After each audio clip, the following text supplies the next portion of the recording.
feel pretty sick. I was sick for 4 days. Really? I won't give it to you, because you were sick for a long half the winter. That's right.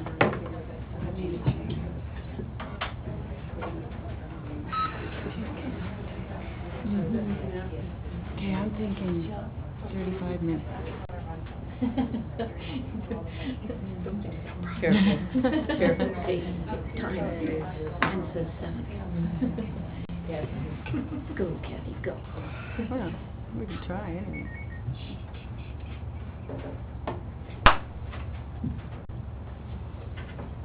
Okay. You ready? Almost? I'm ready. Thank you. Okay. Well, I will call this meeting of Roslyn City Council to order for June 10th. And the first item is public input period. So I would ask if anyone in the gallery would like to address council. This would be the time. Come forward and please, speak your name. So, Deanne Stevens, Tourism Roslyn.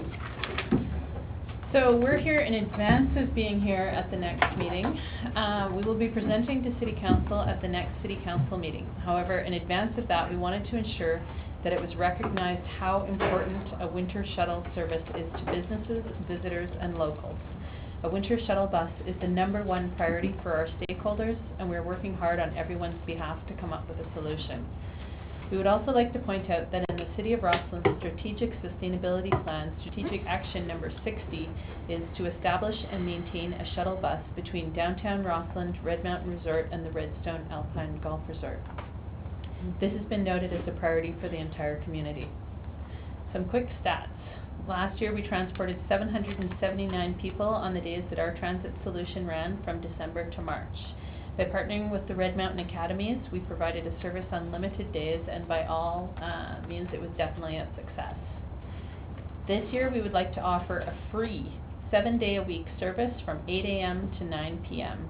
We have had tremendous support for this initiative so far and have received confirmation of financial support with 2-year commitments from the following businesses and organizations so far: Butch Boutry Ski Shop, Cafe Books West, Canadian Ski Quest, Clancy's, The Flying Steam Shovel, The Grind, Idgie's, Legacy, Prestige Hotel, the Ram's Head Inn, Red Barn Lodge, Red Mountain Academies, Red Pear Shoes, the Rock Cut Pub, the Rosslyn Art Gallery, the Rosslyn Motel, Tales Pet Supplies, and Red Mountain Resort.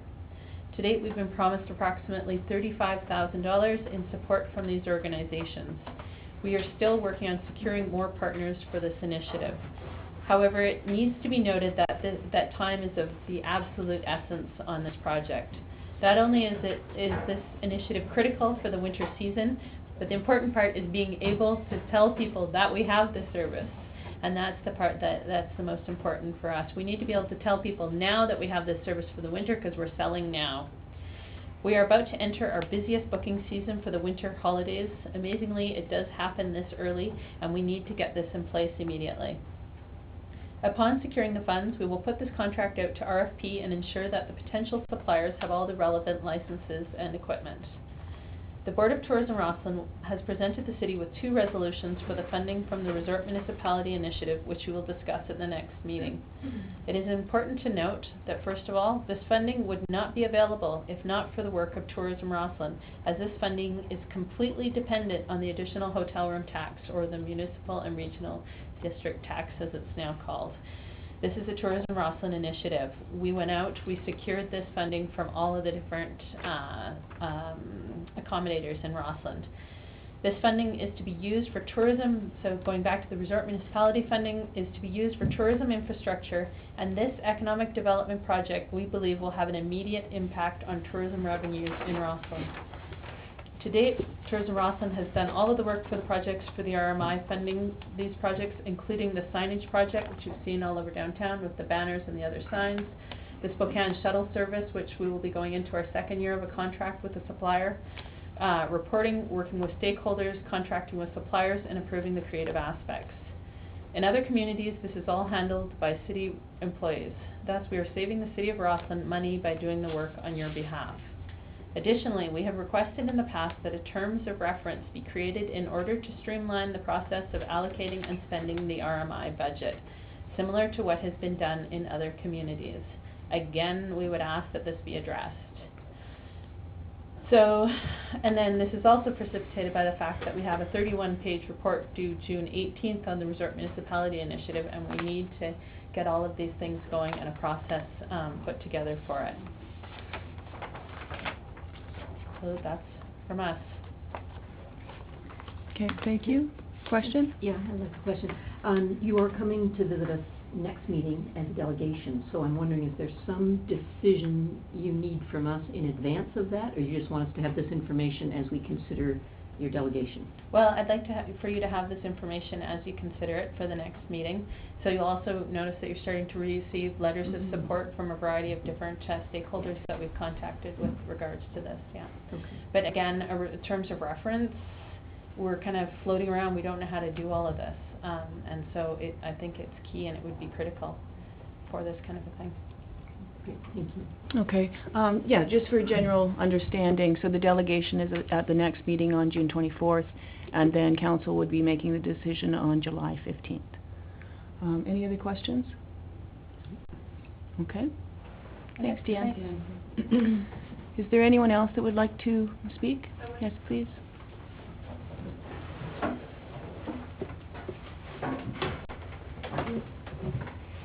My name is Hazel Arnold, and I live at 2376 Thompson Avenue.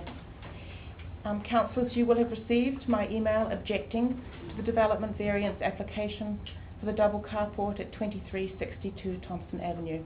That is right next door to me. I understand from two of my neighbours who spoke to Mike Maturo about their concerns that this plan is likely to be recommended for approval by council. And while I appreciate that council may want residents to park off Thompson Avenue, and thus will likely support this application, I personally wish to maintain as much of my view of the trees and mountains and sunshine and feeling of space as possible. Unlike several of my neighbours, I do live here year-round, and particularly enjoy time in my garden in the summer. And I am working on growing as many vegetables as possible, trying to be self-sufficient. Beyond the concerns expressed in my email, I have a couple of issues not mentioned that I would like addressed as you discuss this proposed development. I would like assurance that the snow slide off the roof of the carport will not land on the shrubs and trees in my garden. And I have a question regarding snow removal in the alley. Currently, this alley is not cleared by the city. Does the city anticipate including this in its regular snow removal schedule, or will snow removal be the responsibility of the individuals who wish to use the alley? And I have one further question. Has anyone looked at the potential risk of exiting the alley onto the downhill blind corner of Esling, which is south-facing and is often icy in the winter? Thank you for the opportunity to respond to the variance application. I will listen with interest as you discuss this item when it appears on tonight's agenda. Thank you. Thank you, Mrs. Arnold. Would anyone else like to address council? My name? Yes?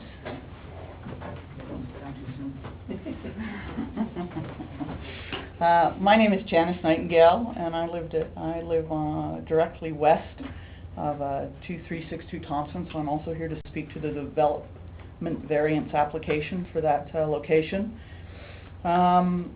I sent in an email, which I believe was forwarded to council, but I do have a quick summary here. My potential issues and my concerns of the development are that the development application, if approved, would negatively affect the sight lines, both front and back, of the neighboring lots who are in compliance with setback allowances. The proposed development might create snow removal challenges for the city and unduly penalizes neighbors on both sides and across the street with extra snow storage on their properties. The development proposes to remove cars parking on Thompson Avenue, alleviating the snow removal challenges for the city, but does not address the viability of 200+ meters of snow removal in a back lane by a private individual, or where the city would put the snow if the city started to clear it. And also and I think the key one for me is that the development approval may set a precedent for future builders to request up to 26% of a building parcel coverage on setback allowances. If the proposal goes through as requested, on that property, 26% of the building coverage will actually be on setback allowances versus within the regular building area of the property. Thank you very much for your time and attention this evening. No questions? Thank you very much. Thanks. Okay. Come ahead, please.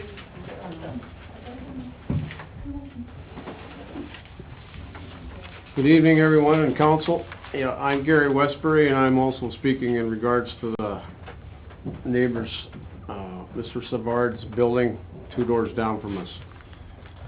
What has come to our attention just actually over the last couple of days here is the condition of the back lane and access to the use of the proposed Savard carport. The back lane to the north of our lot is elevated approximately 2 feet at the west side of our lot to approximately 3 to 4 feet at the east side of the lot, where the lane actually junctions with Esling Drive. I personally have beefed up that rock retaining wall years ago to accommodate us parking a boat in the backyard, and I have been sparingly repairing this wall that continually shows signs of collapse with increased travel far beyond us parking a boat in the backyard in the early to mid-80s. We believe that our responsibility lies with ourselves and the city, that there is an issue here, and there should be some form of resolution as to the road travel worthiness of this back lane before further construction proceeds. Thank you. Thank you. Questions, anyone? Okay.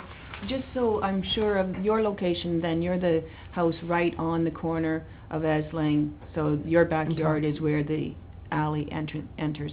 That is correct. Okay. Just to confirm. Thank you. Anyone else? Yes, Roseanne. Hi, I'm Roseanne Shabonik, and I have Legacy Gift Room and Brew Shop. And I just want to reiterate that we find the ski shuttle imperative.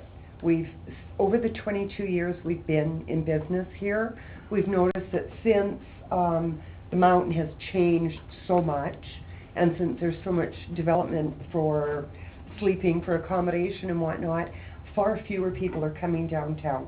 And when they do find their way down, they're so surprised that it's what it is. So I think the ski shuttle is just incredibly important, and we're certainly on board for giving our share. Okay, thank you. Okay, thank you. Yes. No. Okay, Chris, go ahead. Someone's been patiently waiting, but I won't forget you. Okay. And on the shuttle, the same. Sorry, please state your name for council. Oh, Chris Pullman. Yeah, the Flying Steam Shuttle. Off of my tourism Rossland hat and onto my business hat, and how important it is for us as a business to hit our targets and hit our numbers that we're looking for in the next few years. We're looking to grow our rooms revenue, grow our pub, obviously. We just opened a new business there as well, and the shuttle itself provides, or will provide, an integral part of our growth over the next few years. We've been trying to battle this for a few years now with drinking and driving in town, and that's a good example of why. But more important, it's when we do get phone calls, and when we get our phone calls to book our rooms, one of the first questions is well, how do we get up to the ski hill while we're there? And I've driven people myself on a regular basis, so it's very important to us as a business. We're looking to grow in the future, so please consider it. Okay, thank you. Run, quick. Hello, I'm Christy Calder with Red Mountain Academy, and I also just wanted to support the ski shuttle initiative. Deanne and I partnered this year. The Academy provides transportation all year during the winter to our athletes going to and from the ski hill during the day for the program. Again, the influx of funds that the international kids joining the program contribute to town is exponential, and this is a big part of it. Just partnering with Deanne this year alone really took the onus off of us of covering that entire cost, and further partnership along that lines, which we are 100% in support of, would just help that. As you guys also know and have heard in recent meetings, we have some changes coming up in the next few years, and partnerships like this will certainly assist those changes and the sustainability of our program within the township. Okay. Okay, thank you. Thank you. Hi. Hi, Lori Simon with the Prestige, and just once again on the shuttle.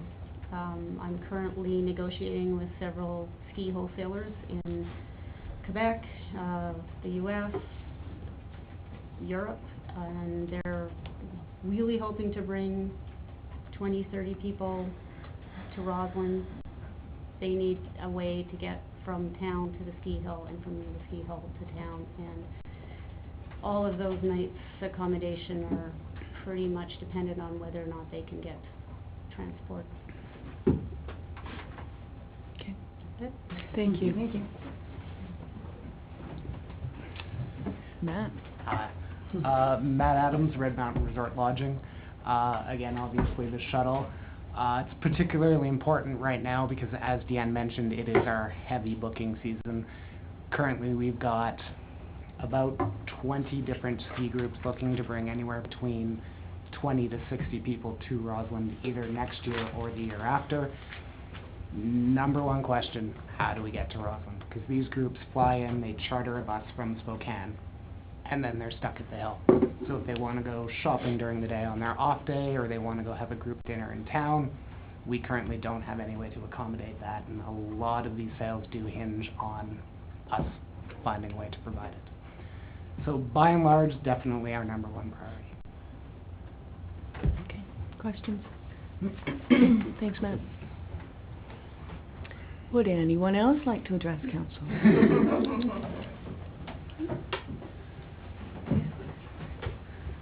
Hi, my name is Joelle Beaulieu. So I just wanted to mention something about your branding project. So I just noticed in the paper there was options for logos, and I just wanted to point out that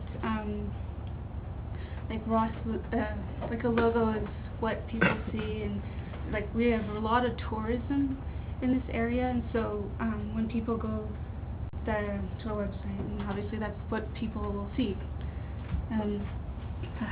Public speaking out there. And I know the options that were printed, when they printed, they weren't very visible and things like that, and I think so often with logos, when you have different shades of different colors, nothing really stands out, and it doesn't really, so it just kind of dulled. And I know I even looked up for the last meeting with the options and the colors, that there was the one which was more vertical, and the mountain in the back just completely even disappeared. And being a mountain town, you would think that the mountain was probably one of the things you wanted to highlight. I know that the church and the fire hall are great landmarks of the city, but maybe not necessarily the key focus of what the town maybe represents as a whole. And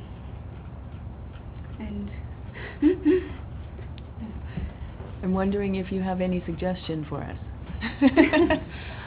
Well, I did. I don't know if you were able to open my email afterwards, but I know I did send some options through email. I didn't print them because my printer doesn't work.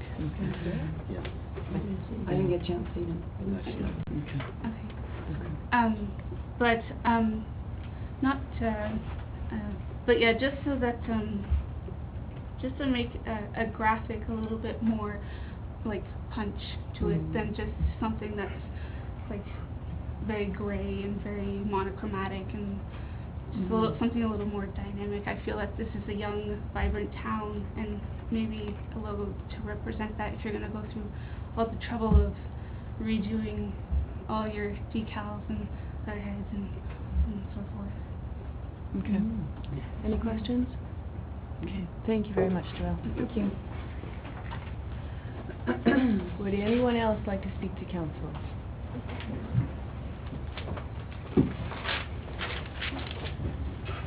Hi, I'm Cassius Storm from Red Mountain Resort as well, and I'm just here to support Tourism Roseland and show my support for the shuttle. To meet our target, our sales targets, and to compete with other destinations, having a shuttle is crucial for us. And not only having a shuttle, but having a free shuttle, so we can keep up with our competitors and sell our destination. So I'm in support. Okay, thank you. Would anyone else? Oh, sorry. No, Go it's ahead. okay. I just Councillor have a Spear. question in general to all the people that have given input at the public input, froggy throat. Was there ever any consideration of collectively buying a shuttle or some kind of other model? And, Okay. so there is been... Yeah, Yeah. we could, but Tourism Roseland, for us to own a shuttle, maintain a shuttle, insure a shuttle, it's really, it's not, I don't think it's a good role for us. It's much better to contract out to somebody who owns one, who can provide the service for us. But I mean, that would definitely be something to consider, especially if we had partners that could help us maintain it and...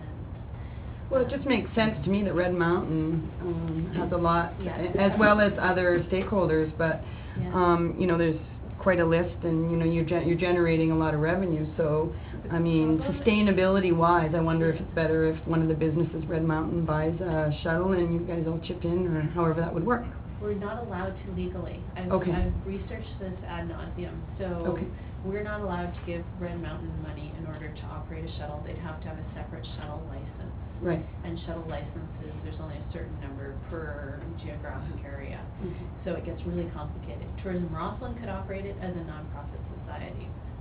We could do it that way, but I think that I'm already stretched a little thin, so it would, or partnering with BC Transit would be ideal, right? So we think that it's probably better to let the professionals do it. Thank you. Also, Red Mountain Resort Lodging does currently operate a shuttle for kids guests as well as guests at Rafters. That's free from 4 to 9 every night.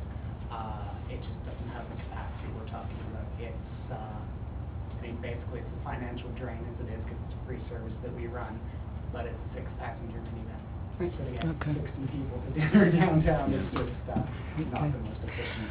Well, I'm going to ask that we save the discussion for 2 weeks from now. Well, I guess longer than that. Is there anyone else that would like to address council tonight? All right then. Okay, well, moving on. Adoption of the agenda. Moved by, Your Worship, Yes. just the amendment to the in-camera that we will not be going to. oh, yes, thank you. So, yes, as our mayor is somewhere else at the moment, so we won't be having an in-camera meeting this evening. Is there any other additions or comments on the agenda? So I have a mover in Councillor Thatcher and seconded Councillor Spear. Okay, all in favor? Thank you. All 5. Adoption of council minutes. The minutes of the Committee of the Whole meeting held on May 27th be adopted. Councillor, jeez, I'm bad at the last names. Moore, okay, and seconder.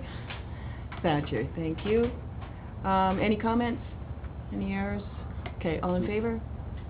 Thank you. Moving on to the minutes of the public hearing held on May 27th. A mover? Okay, Councillor Blumey, seconded by Councillor Moore.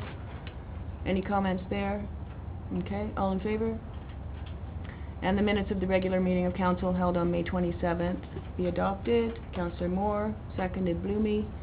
Any comments there? Yes. Okay. I need a correction in the members' reports, my members' reports. In the minutes it says that I said that the CIDIT application has been sent or something to that effect. But actually it's just that we were diligently working on it or something like that was the wordings I used. Because we haven't sent it in yet, but there's been a lot of work put into it. Okay, so that's fine. Okay, with that change, all in favor? Okay, thank you.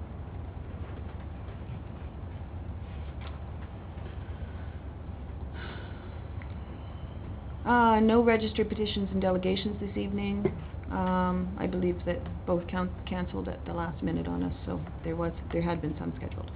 Unfinished business. Moving on to 6A, request for council decision, the Roslyn-wide branding project.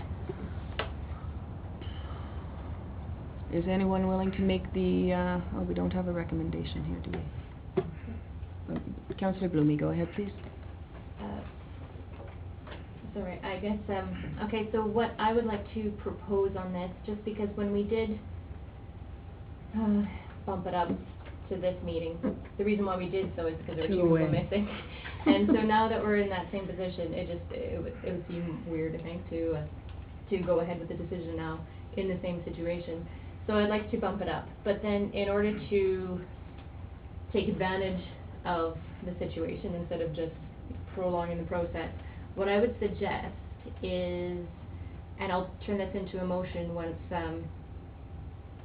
well, I'm not sure, is this considered a motion that we have on the agenda, after that? So have I just moved to this? We have to vote on it one way or the other. You don't have to pass the motion that's recommended, you can come up with your own. Okay, so if this isn't, okay, so let's not, I would suggest we not Defer it. put forward this motion. I would like to make another motion that we bump it up again, and that we, in the meantime, sit down with the contractor, the graphic designer that we have doing this, and those of us around the table who are able to make it and who are interested, and just, you know, sit across the table from her and you know, maybe look at details of and ideas of the different options. We haven't actually had, you know, face-to-face conversations with the graphic designer.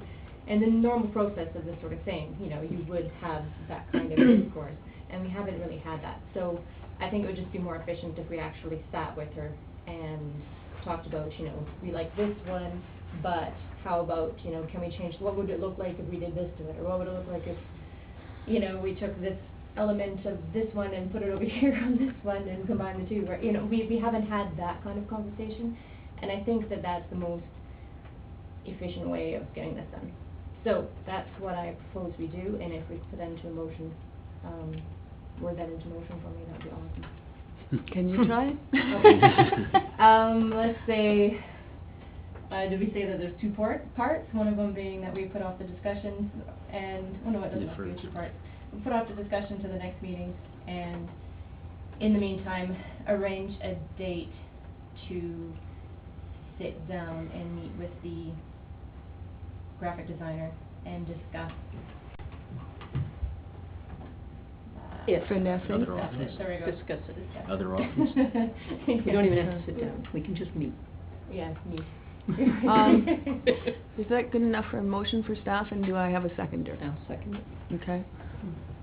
Would you like to speak to that at all? No, I'm okay with that, I think that's fine, provided we do it soon, because we've kind of been dragging this along. Yes. Maybe we can have the meeting of sitting down before the next council meeting, so we can make a decision at the next council meeting, hopefully. And that's the idea, definitely. Okay.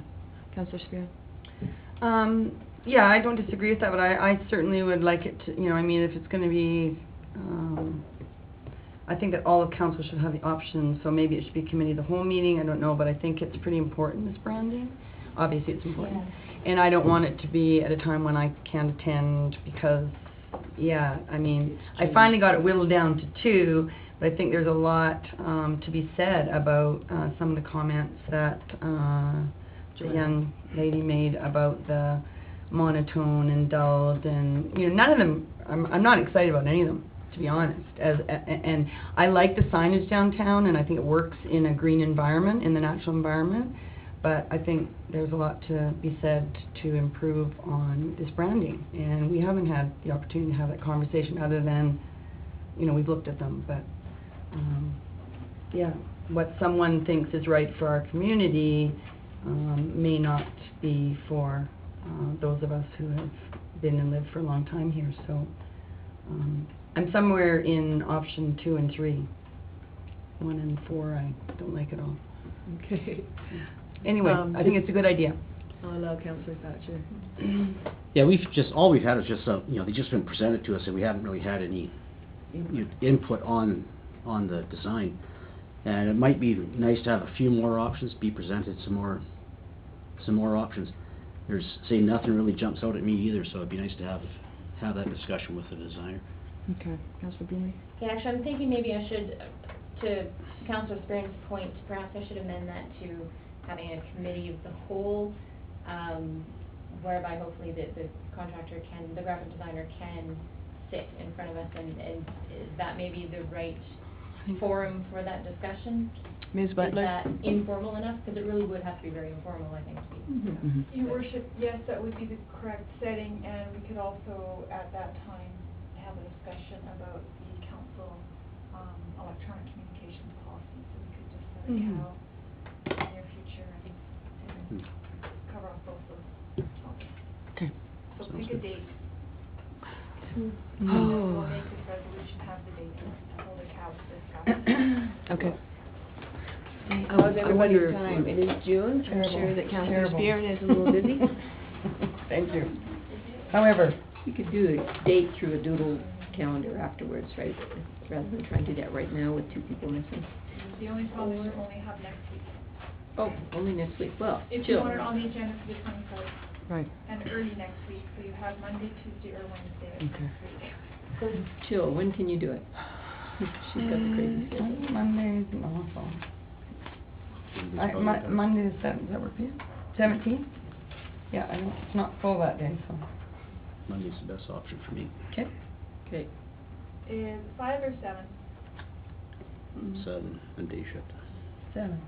Yeah. That works for me. Okay, so include that in the motion, please. Does that work for our graphic designer? Oh, That'll yeah. probably be the most important ingredient.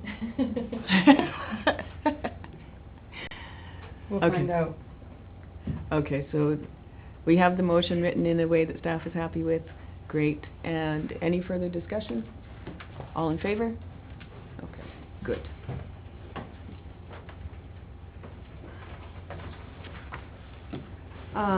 Request for council decision, the Kootenai Energy Diet subsidy of $25 towards energy assessment fee.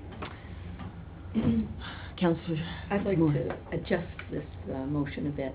I'd like to make it a subsidy of $25 towards the first 200 houses based on the information that we got from the Energy Task Force. That this is it's an excellent cost-effective way for us to reach some of our carbon reduction targets.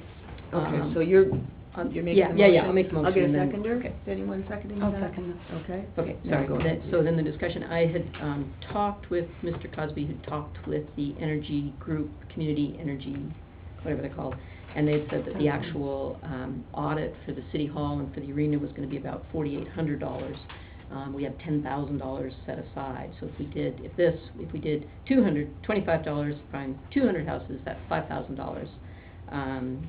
So I thought that was good. I don't know that we'd actually have 200 houses take it up, but at least that way if we did, and the rate in the past was if you had 100 take it up, 50 do it. So if we had 200 take it up, 100 would actually do the retrofits, which would then give us the credit.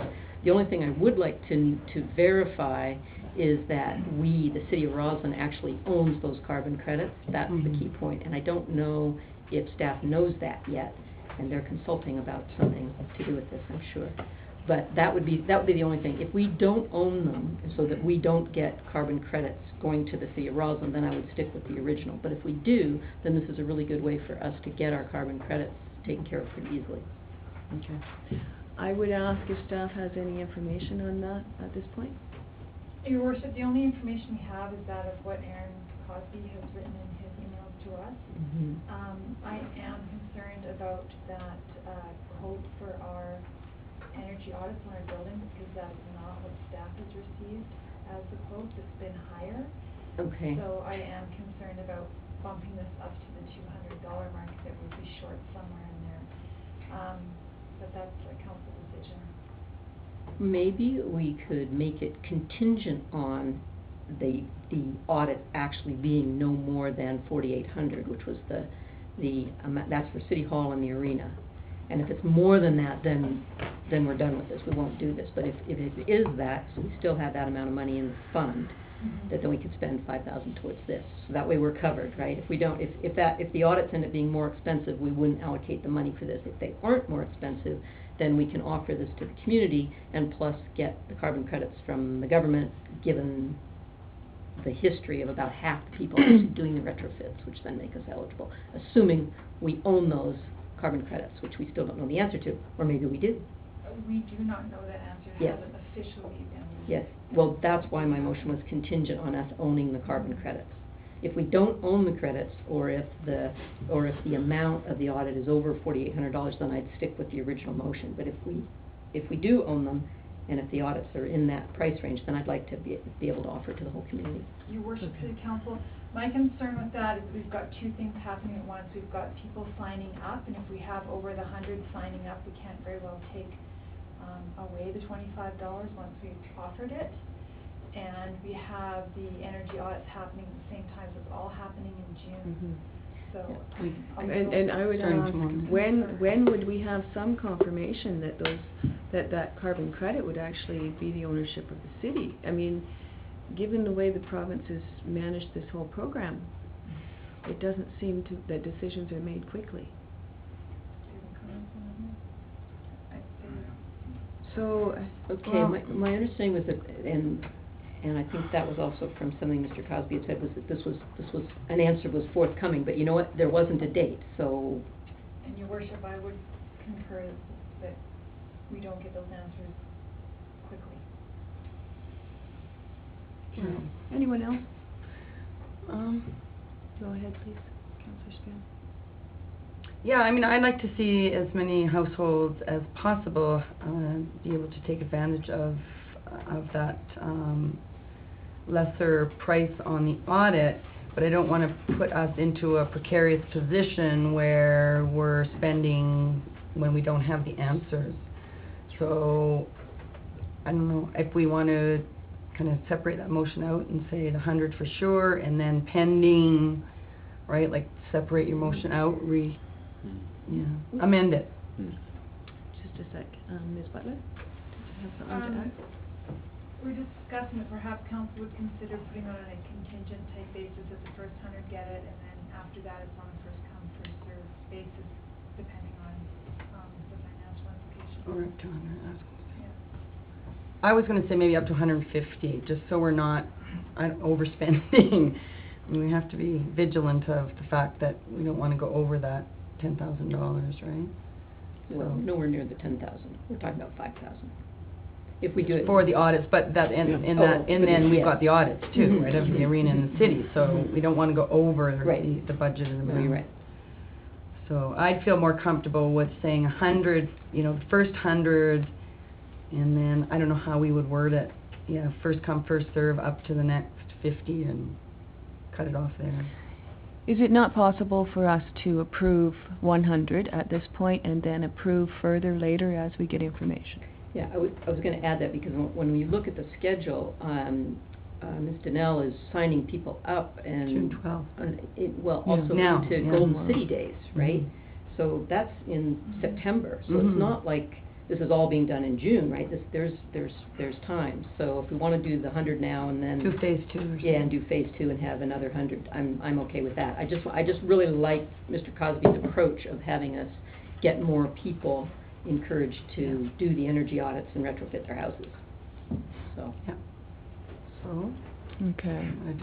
Did you want to jump in here, Councillor? Yeah, I think we should just stay with 100 to start with, because we don't know what the assessment's going to be for the arena and City Hall. So we could put ourselves into a position where all of a sudden we're over that $10,000, and I think if we have 100, and then if we get those first 100 out, we can come back to it after we maybe got some assessments in and approve another 50 or so, but I think if we go more than 100 right off the bat, I think we could be getting ourselves into trouble here.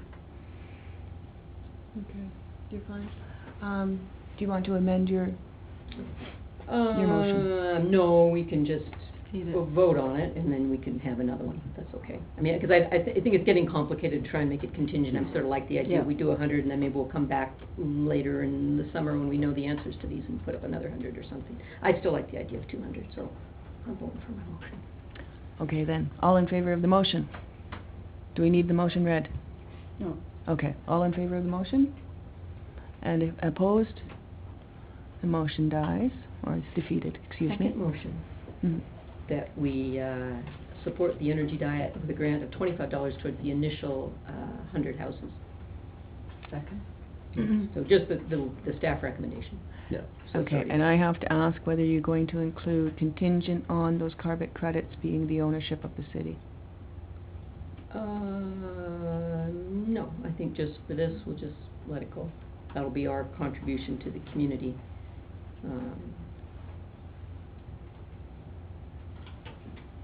Okay. Keep it simple.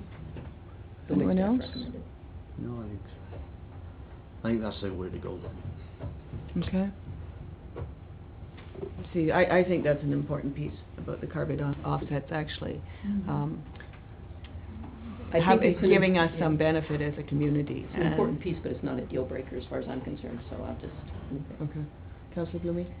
Okay, so I would prefer to vote on this, with the, the staff recommendation of 100, and then adding the condition on ownership, not because I would necessarily be against that, but I would have to reassess the situation. Right now, I was sort of full steam ahead, sure that's a great idea, because we don't know the credits, and it hadn't occurred to me that, I hadn't noticed, I guess, that was still potentially theoretical, I guess.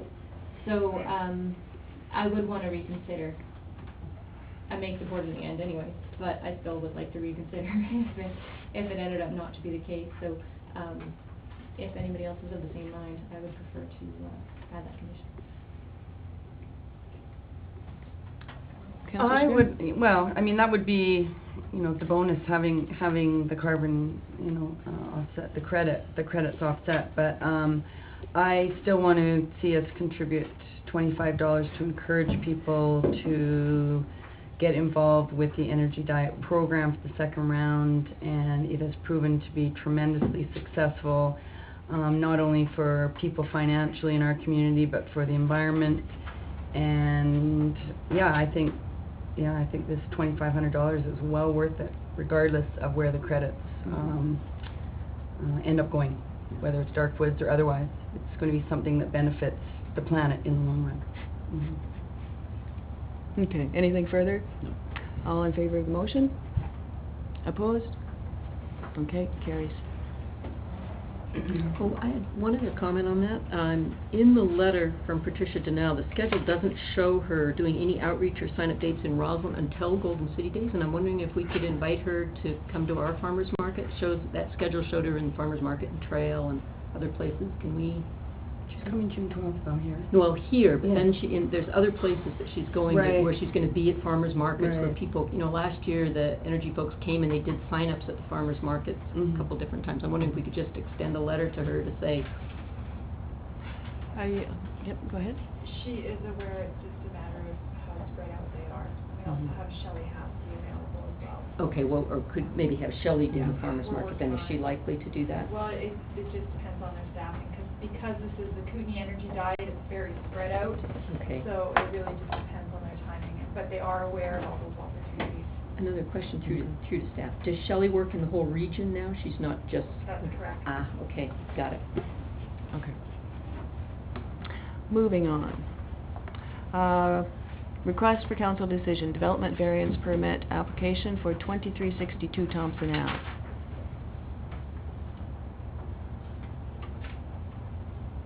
Any member of council willing to put a motion on the table? I'm not willing. I'll move it. Somebody's got to move.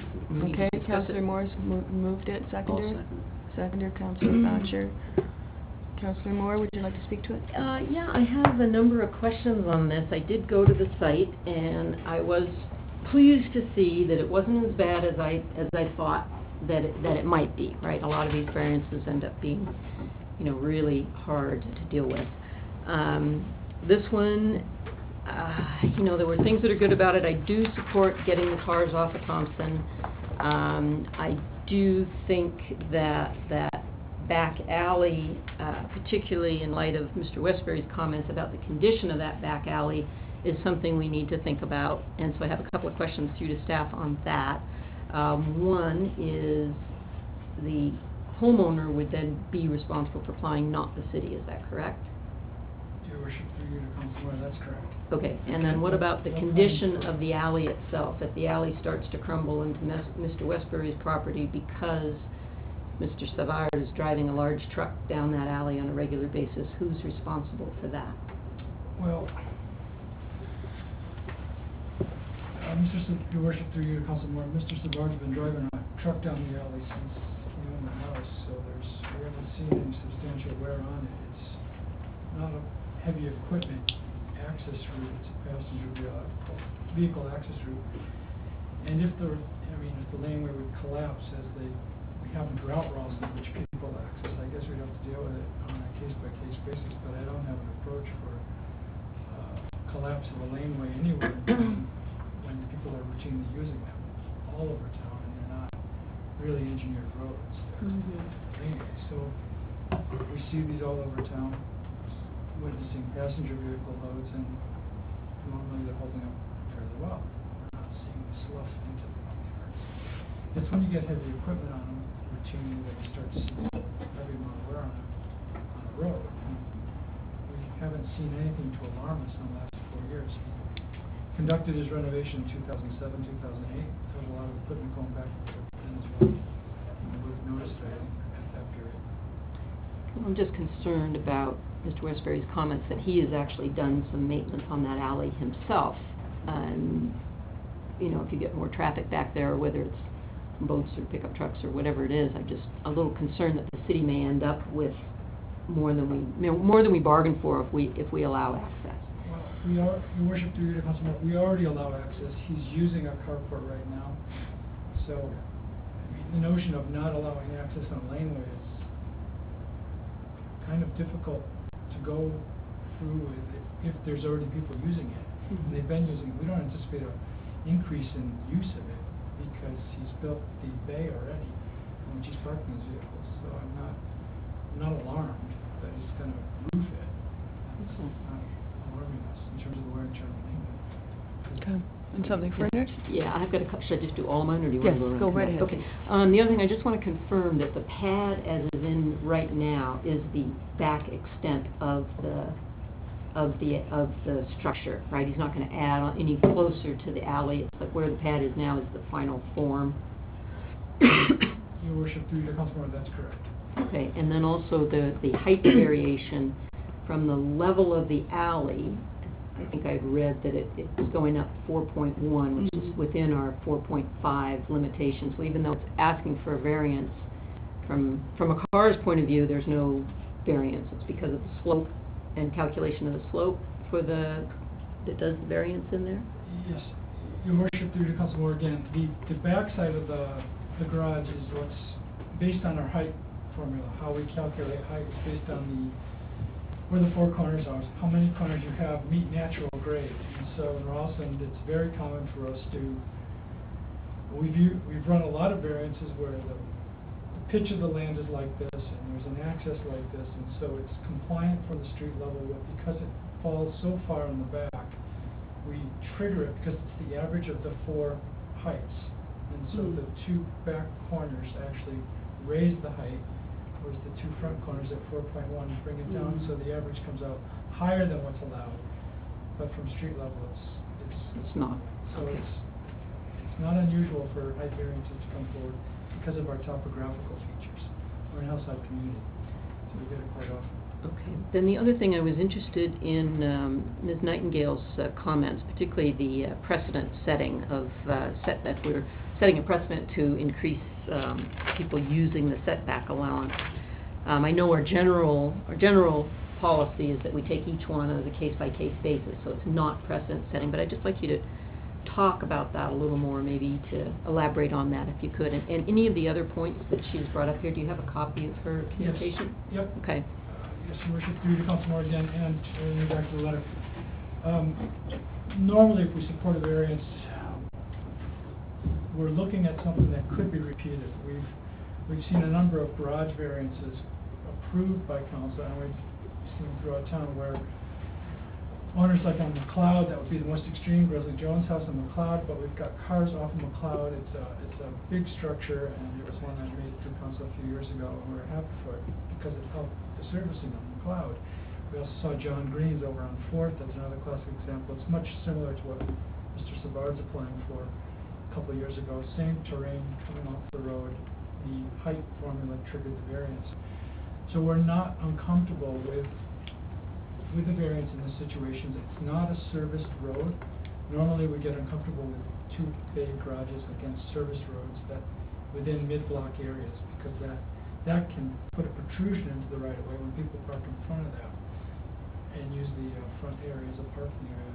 Unserviced laneways are a little easier because we're not seeing traffic coursing across them. They're usually very slow, but how many people actually use them on a car?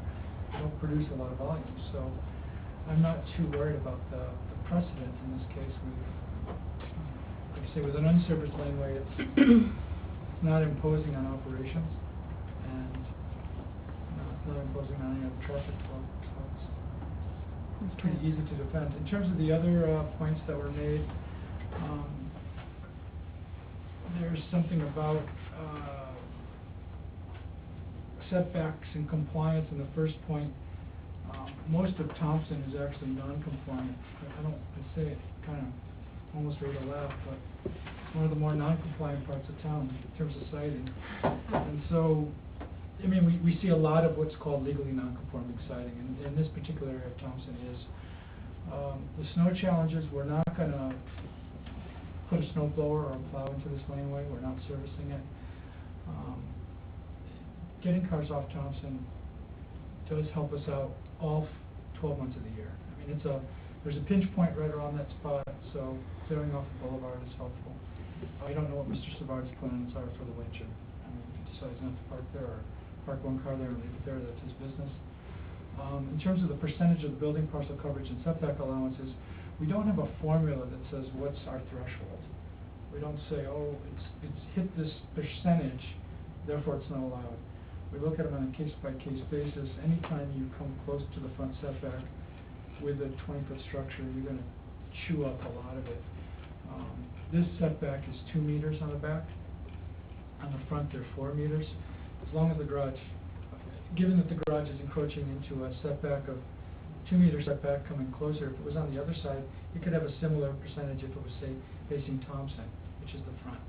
And it may not fuss us. So it's really that percentage of building parcel coverage and the setback allowance isn't catching our attention, because it's not really it's not the threshold that we're looking for. We're looking for other things like, how's this going to look if it was set 2 meters deep into the lot and compliant?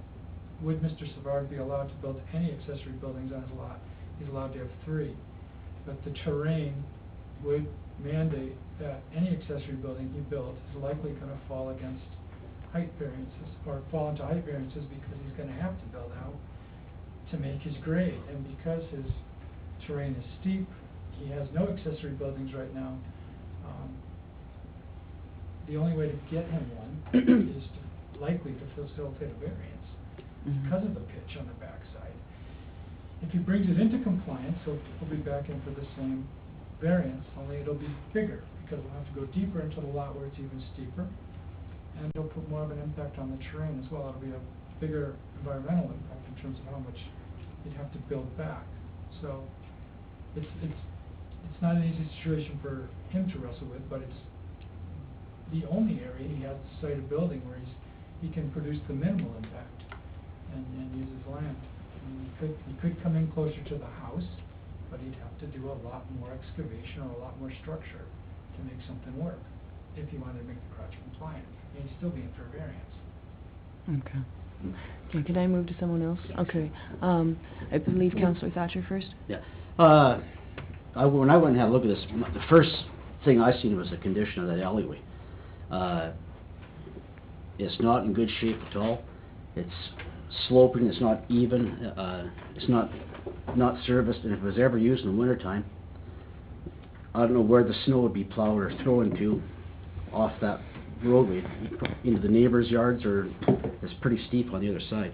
And going out onto Esling in the wintertime, you got snow, the snowbanks are high, it's a blind quarter coming onto Esling for anything coming down. And say when I went there, I can see where neighbor would be concerned about blocking out some of the sun for. I can see that being how that could bother her plants and her yard, and her view. But it's I'm not really in favor of it myself, but just because the access off the lane, off Esling, and the condition of that alleyway. And it could, if he did start using that in the wintertime, I could see a problem there with an accident on Esling. And he does have a double garage at the front, so garage or carport, whatever, on Thompson. So, how much parking, do we need? Does one house need four parking stalls? I don't know. Your worship, your Councillor Thatcher, I don't know the condition of the garage on the inside to speak to that. So a lot of homes have a street level entryway, but it wouldn't qualify as a garage in today's code compliance. So I don't know how that space actually looks. Okay, Councillor Spear. Yeah, I also went over and took a good look at this. I have a whole bunch of notes here about it actually, and I'll just try and speak firstly. The house is large. Okay, first thing I'd like clarification, Your Worship, through you to Mr. Ventura, is for clarification, the house was originally just an R1 lot, and then now it was rezoned. Your Worship, Well, what's this about the rezoning? Sorry, if you could clarify. Yep, it's in the R1 infill. It's less than 6,000 square feet. He's allowed to have building parcel coverage of 40% with less than 6,000 feet, and the proposed garage would bring him to 34% as a building parcel coverage on the lot. So he's not close. He's close to his limit, but it's not breaking that threshold. Okay. And, that lot is full. When you talk about, if you wanted to put any other buildings on it, from what I observed, certainly the house is large. The big deck that we obviously approved that, on top of that little carport that was there originally, which is right on Thompson pretty much, that huge addition on the top there of that deck, and then now to the back where that carport area is. It's significantly out of character for that row of houses that's wartime houses, other than maybe Mr. Westbury's, which is more modern than wartime, but at the same time, that house, it has a significant look to it that is different than the neighborhood. So when I read, the considerations that we make as a council, I disagree with some of them, that it's not out of character for the neighborhood. I believe it is out of character for the neighborhood. We didn't get any pictures of the actual design of the carport, so we did. Just drawings. Oh, sorry, the drawing, yeah. So, my fault. Yes, we did get the drawing. I guess I just wonder, like that cement wall at the back, that's, I think you used the word, it's not a monster garage, but that wall at the back, the one that's from the yard up, is pretty monstrous, like that huge cement wall. And the neighbors see that from both sides, from east and west. They see that large cement wall.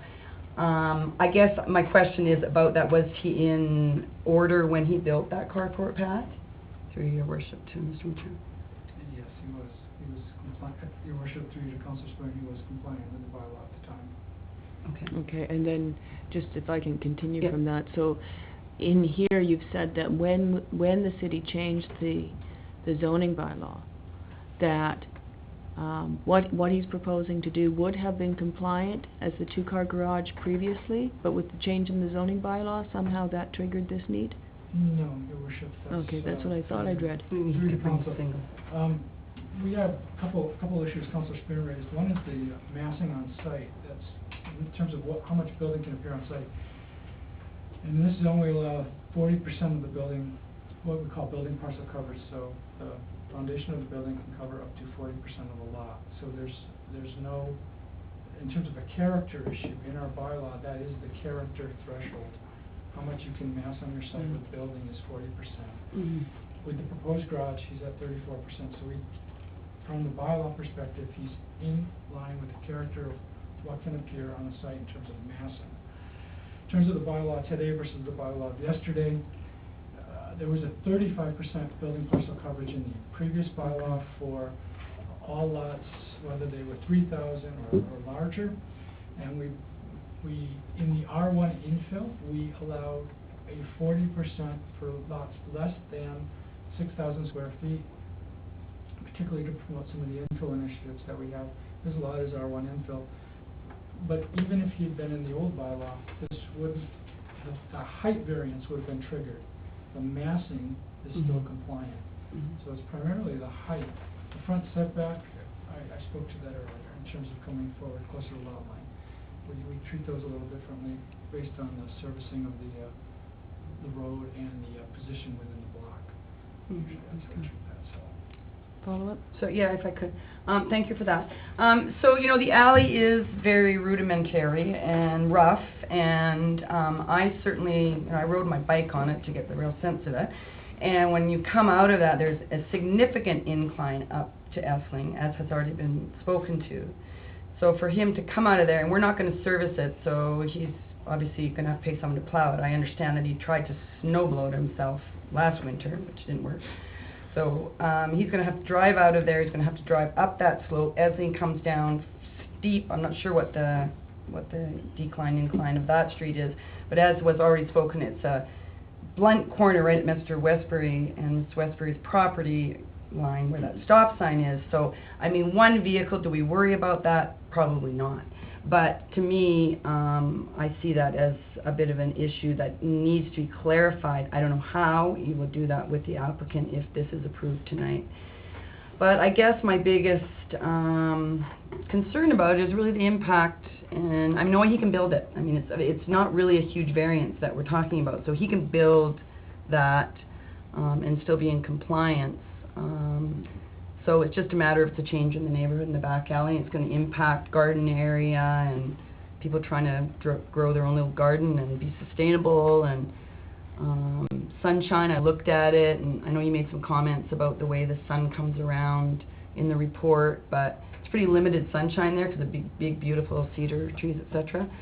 So, you know, I guess I'm just, I'm sympathetic to the neighbors, and yeah, I am also sympathetic to Public Works and the operations that we have to deal with on Thompson Avenue, but we have been dealing with the operations on Thompson Avenue for a very long time, and we do in a mountain community with steep terrain. So anyway, that's all I need to say.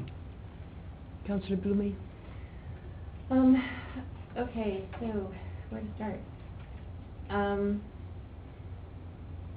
Now, with respect to these things, when variance applications come to council, you know, I do trust that our planning staff have, you know, dealt with all the technicalities and definitely understand it much better than I do.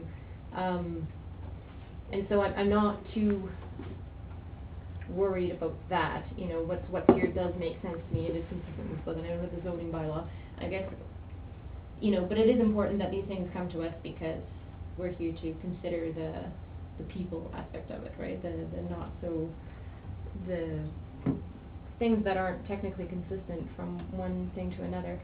And so the fact that we've heard from so many neighbors does concern me. You know, I do understand that the technicality of this is a small variance, and so there's you know, little that we're actually changing. But I do definitely want to consider that we have so many people commenting on this.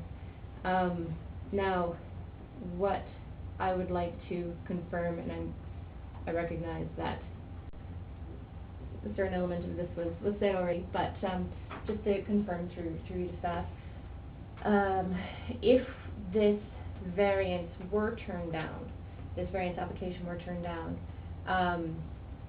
what would be, I think our planner was saying that there was something else that he would be able to do without having to get a variance, without having council say or anybody say. And sorry, what was that? What would be the alternative? Okay.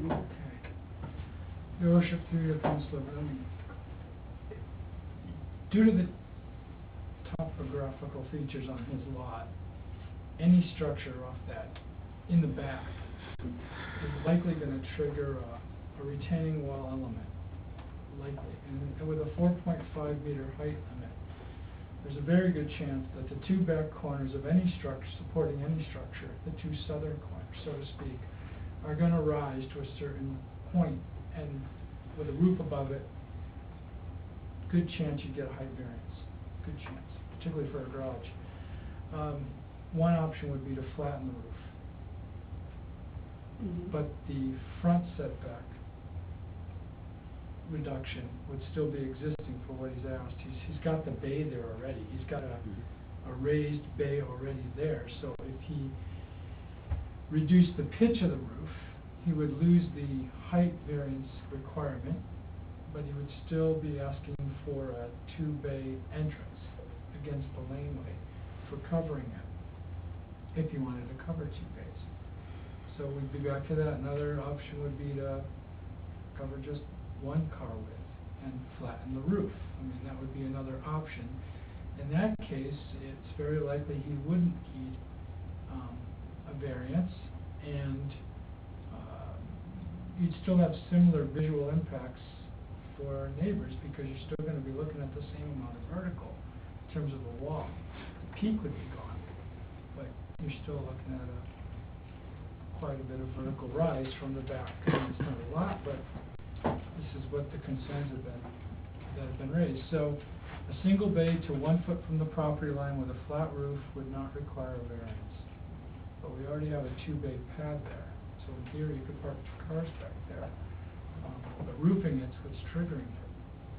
So we got a little fussier in the new bylaw and the new zoning bylaw, and that's what brings us forward. The old zoning bylaw allowed that to exist, and so we have there are options for him, but he didn't create the topography. If it was a flat lot and this applicant was coming forward with a flat lot for a lot of variation, we would say, come on, you have plenty of places to come in, you don't have, you can come in easy.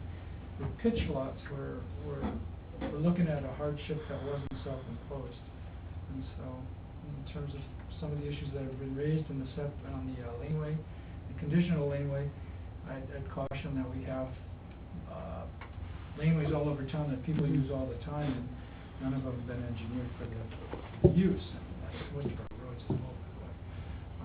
And so we can't stop people from driving in and out of their laneways. We at least haven't tried yet. So you probably could fly a single bay roofed structure with a flat roof without a variance. You have the some similar impacts regarding the concerns that have been raised tonight. Okay, so the reason why I asked that is because, just to know if we make the decision yes or no tonight, if that would actually make a difference to the lives of the neighbors. And so what I was really listening for is if the alternative was actually, the non-variance application type of option might actually be worse than. And so it doesn't sound like it's worse than, at least. But it sounds like quite probably similar effect. If we say no to this, something will still happen. If he does, a single or a flat roof, that, that's really not going to change the experience of the neighbors much more than, and, people can point out to me that I'm wrong here, but much more than as planned here.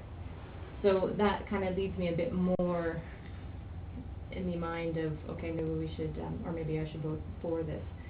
Now when I went to see it, I was also surprised at, you know, the condition of the laneway, you know, if we can really call that a laneway sort of thing, but, you know, if he's already using it, he's already using it.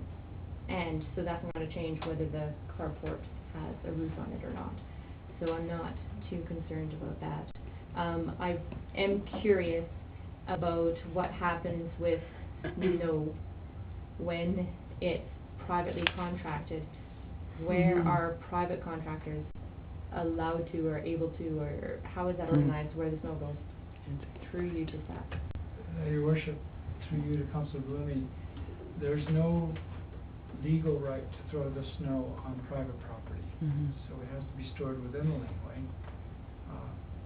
And that's it. The laneways are 16 feet wide. Transit lanes are usually 10 feet wide. That's about your average. I mean, our pavement surfaces are usually 20 to 22, 23 feet in most of our roads. So you could argue there's probably enough room to throw some snow to the uphill side of that laneway and make a wide enough path for a vehicle, but it would be tight. Or some of the snow would have to go on his property, but there's no legal right to throw it on the private properties. And the city certainly doesn't promote it to go on the boulevards either, though we all know just the opposite happens every snowstorm. But yeah, plowing it could produce issues, but so far we're not aware of any that he's been clearing it, and I don't know how often he plans to use it throughout the winter.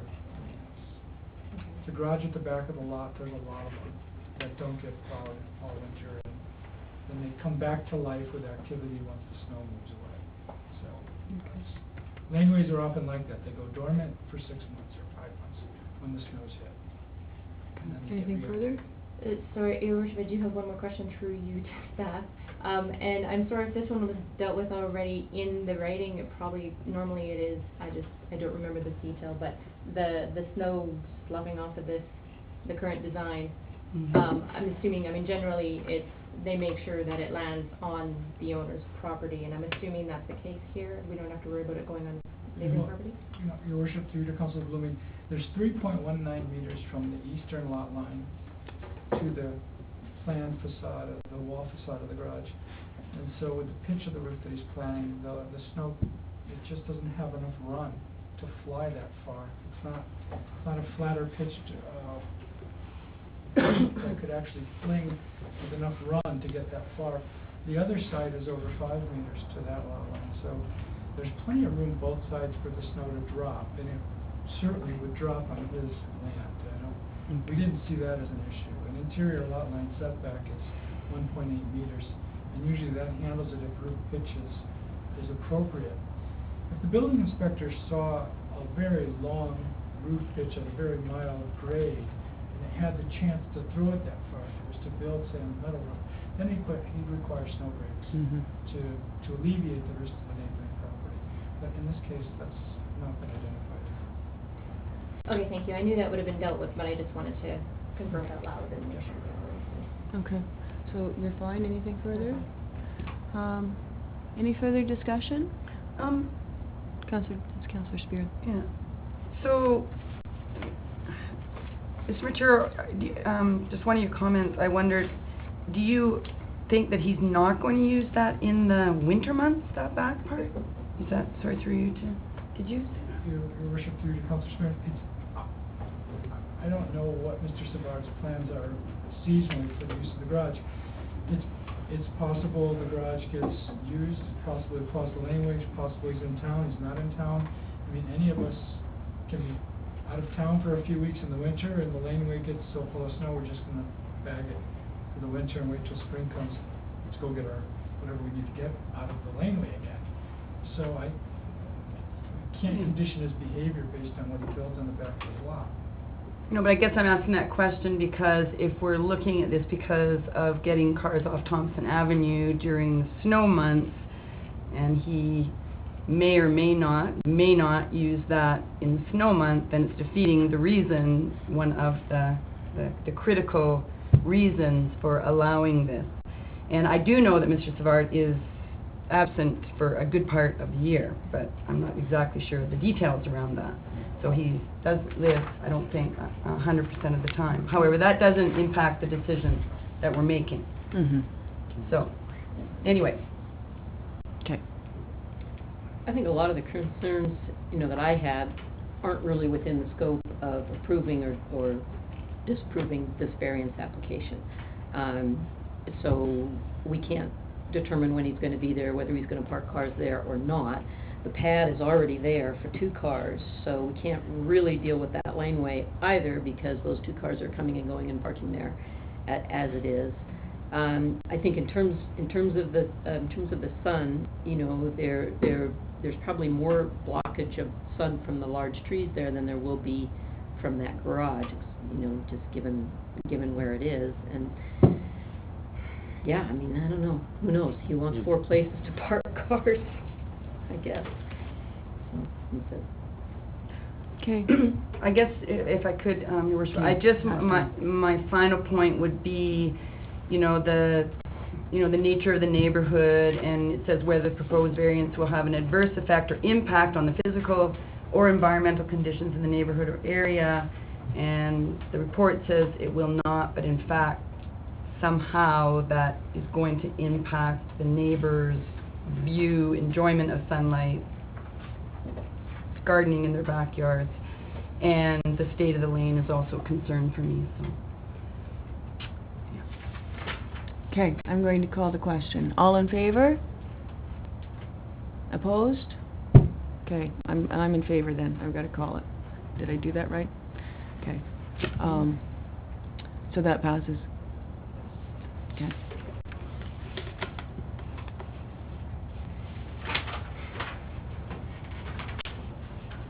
Okay, moving on. We have no requests arising from correspondence, so we're moving on to the information items. Could I have a motion to receive as recommended? Thank you, Councillor Moore. Seconded, Councillor Blumey. And then we'll go down the list. CDE. CDEs.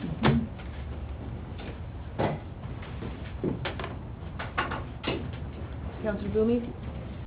H and I.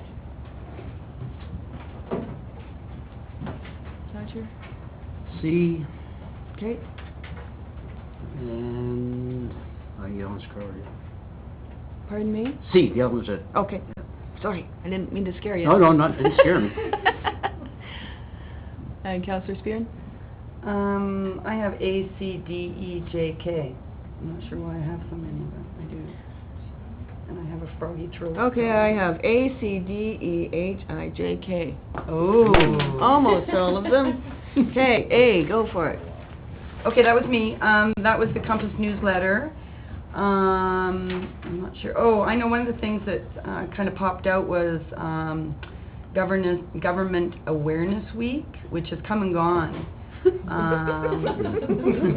Which is, and we weren't aware of it. Yeah. So, anyways, I was just thinking that it would be nice if one of these years when it's Government Awareness Week, if we did something as a council, and it always brings to mind engaging the community and engaging youth and having them learning more about government through interacting with this council. And I know a long time ago we said that we were going to hold some council meetings at RSS, and we were going to do this and that to be out in the community and more visible. So I would really like to see us try, prior to next year's Government Awareness Week, to do a little bit of planning about at least, inviting the high school students, or having someone sit beside each one of us and doing the mentoring that Councillor Moore and I talked about quite a while ago. 5 years ago. Yeah, it's been 5 years. Oh my goodness. Yeah, so I just like that to be noted in the minutes, that I think it's important that we engage the youth, particularly in Government Awareness Week, but our whole community, and invite them to come and watch us in action, or do it somewhere like the Miners Hall, where we could have an even bigger audience than we had tonight. I wanted to ask staff, through you, Your Worship, if the Community Excellence Awards and the Climate and Energy Awards applications, did we apply for those, or does anyone know anything about them? Your Worship, through the council. Because we won last year at the ACM. The I believe the chamber was gonna put together an application for the small business one. But I Right. have not heard anything, so I'm not sure where that's at. Okay, maybe Councillor Blumey could put it on her list for her next meeting with the chamber about Community Excellence Awards. That's a different one. Oh, that's a different one. Yeah. The- Anyway, I'm assuming we haven't applied for any of these then. So maybe it's to the Sustainability Commission? Councillor Moore, you know how we won that one at the UBCM, We right? did, but I don't think we The have energy diet. anything new to, if I may, Mhm. we don't have anything new to put forward. We haven't done another big thing like the energy diet, which is what we won for last year. How right? about phase 2 of the energy diet and the regional We're component? not done yet, right? Yeah, We're fairly okay. to- Anyway, I yeah, just wanted to yeah. bring that up. Okay, that's all I have on A, thank you. Okay, Maybe we C? can do it for car sharing. C, a number of us did, but Mhm. that was the Beaver Valley press release in opposition to the, what I'm calling the trail and tech expansion. I think we should also voice our opposition to this expansion. You know, I mean, I only know what I'm reading in the press, but Tech's agreeing to give Trail $1 million as part of this deal. They're looking to do, I think it's $250,000 or $225,000 a year for economic development. For 20 years? For 20 years, right? And that, we had defunded, we had voted to defund the LCIC, not because we were canceling our belief in regional economic development, but because we were going to look at a way to do it more economically, do it in another way. But this agreement between Trail and Tech is going to focus economic development strictly on Trail's area. It's no longer a regional effort. Now, we may get some collateral benefit from that, but I think it's highly unlikely that there'll be much appetite for regional economic development when Trails is the whole of the donut, would be taken care of, you know, by the gift from Tech. I think we need to talk to our neighbors, Warfield and the Beaver Valley, and bring up the subject of amalgamating again. Now, while they're looking to talk to the province about expanding their boundaries, maybe it's time to go back and see if there is any effort to get some support to look at just looking at a study. We don't have to say we want to do it, but we need to know what the impacts would be. You know, I think it's really inequitable to have one community get all of the benefit from the only industrial tax base that's in our region, which would be the Juanita Dam as well as, you know, Tech operations. So I don't think we should just let this go. I think we need to, first of all, talk to our neighbors and see if we can combine together. And I also think we need to write to the ministry and protest this. So. And I received an email from Director Grieve of Area A over the weekend. I forwarded it to staff today, so it'll be in our info package. In there, she does offer to come and present to council so that we do understand the situation better. And certainly I agree with a lot of what Councillor Moore has said. I do think that this is moving in the exact opposite direction of where our community should be going. And I'm not against writing a letter of support, but I do think that we need to make sure that we understand this situation fully. So I would wonder about asking Director Grieve to attend, inviting her to attend and make a presentation to council. I did speak to the mayor earlier when he realized he wouldn't be here tonight. He suggested, in fairness, that perhaps we should also invite the City of Trail to present to us, to explain the situation to us. That'd be great. So that's my suggestion. I like it. Yeah. So do we need a motion to that, or can we just, okay? Can we just hear from everybody first? Oh, yeah, sure. Councillor Blumey? I very much like the idea of hearing both sides of the story. Have, you know, a little bit already, and it makes sense to me that there are two very polar opposite sides of the story. I mean, it's the design of the story. So, you know, I don't really know how we can position ourselves properly and strategically to, you know, still honor all relationships or try to, you know, foster relationships on both sides. So I don't know how to do with it, and I would feel a lot more comfortable making decisions about this if we actually had an official presentation from both sides. Okay, okay. Councillor Thatcher? Well, I do agree that this does go against any regional harmonization, and like it's totally opposite of what I think we should be going. I was going to suggest we do send a letter of support, but after listening to your comments about, you know, bringing in Director Grieve and maybe somebody representative from the City Trail, that'd probably be the way to go before we did any kind of recommendation or forward a letter to the provincial government. So I think that'd be the way to go if we can get them, invite them to one of the meetings. Have to be fairly soon, because this is about 18 months ago. I figured this could be done within 18 months. I'm not even sure. Timeline I heard. But we got a bit of time. We got a bit of time, but it's going to be. I think we should. The faster we get on it, the faster our decision can be made of whether we're going to support either trail or the valley, and then sooner the better. I think if we can get it done. So. Okay. And Councillor Spear? Yeah, I echo all of what's been said thus far. You know, I personally was alarmed when, you know, I read, you know, about trail and the deal with TAC, because once again it is not fostering regional relationships, and, you know, let's face it, we've been struggling with some of our regional relationships, and we have, you know, handed or at least offered the olive branch a number of times to our neighbors down the hill in a number of different ways, and I just feel that it's becoming less cooperative than certainly we need to have in this day and age with regards to finding efficiencies around a number of regional projects. And my biggest concern is, Councillor Moore already alluded to it, is that we did not very long ago ask our neighbors if they would be favorable to having a regional municipality study or cost-benefit, you know, report commissioned, and the Beaver Valley basically went their own way prior to this. So I agree, it is time to generate that conversation with our neighbors again, including Trail.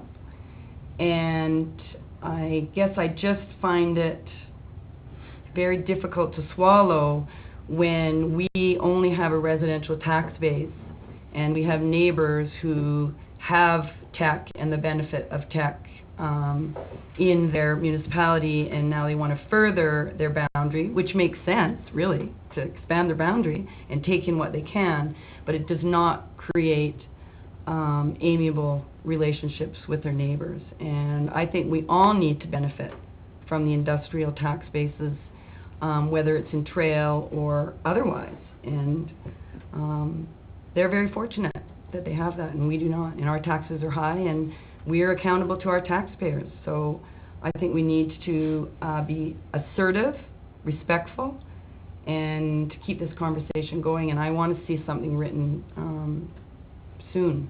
So I'm willing to listen to people who are going to come, but I could craft the letter tonight if one wanted. So, but I will be patient. I will be patient. I want to make another comment. It's not just Beaver Valley's side and Trail's side, right?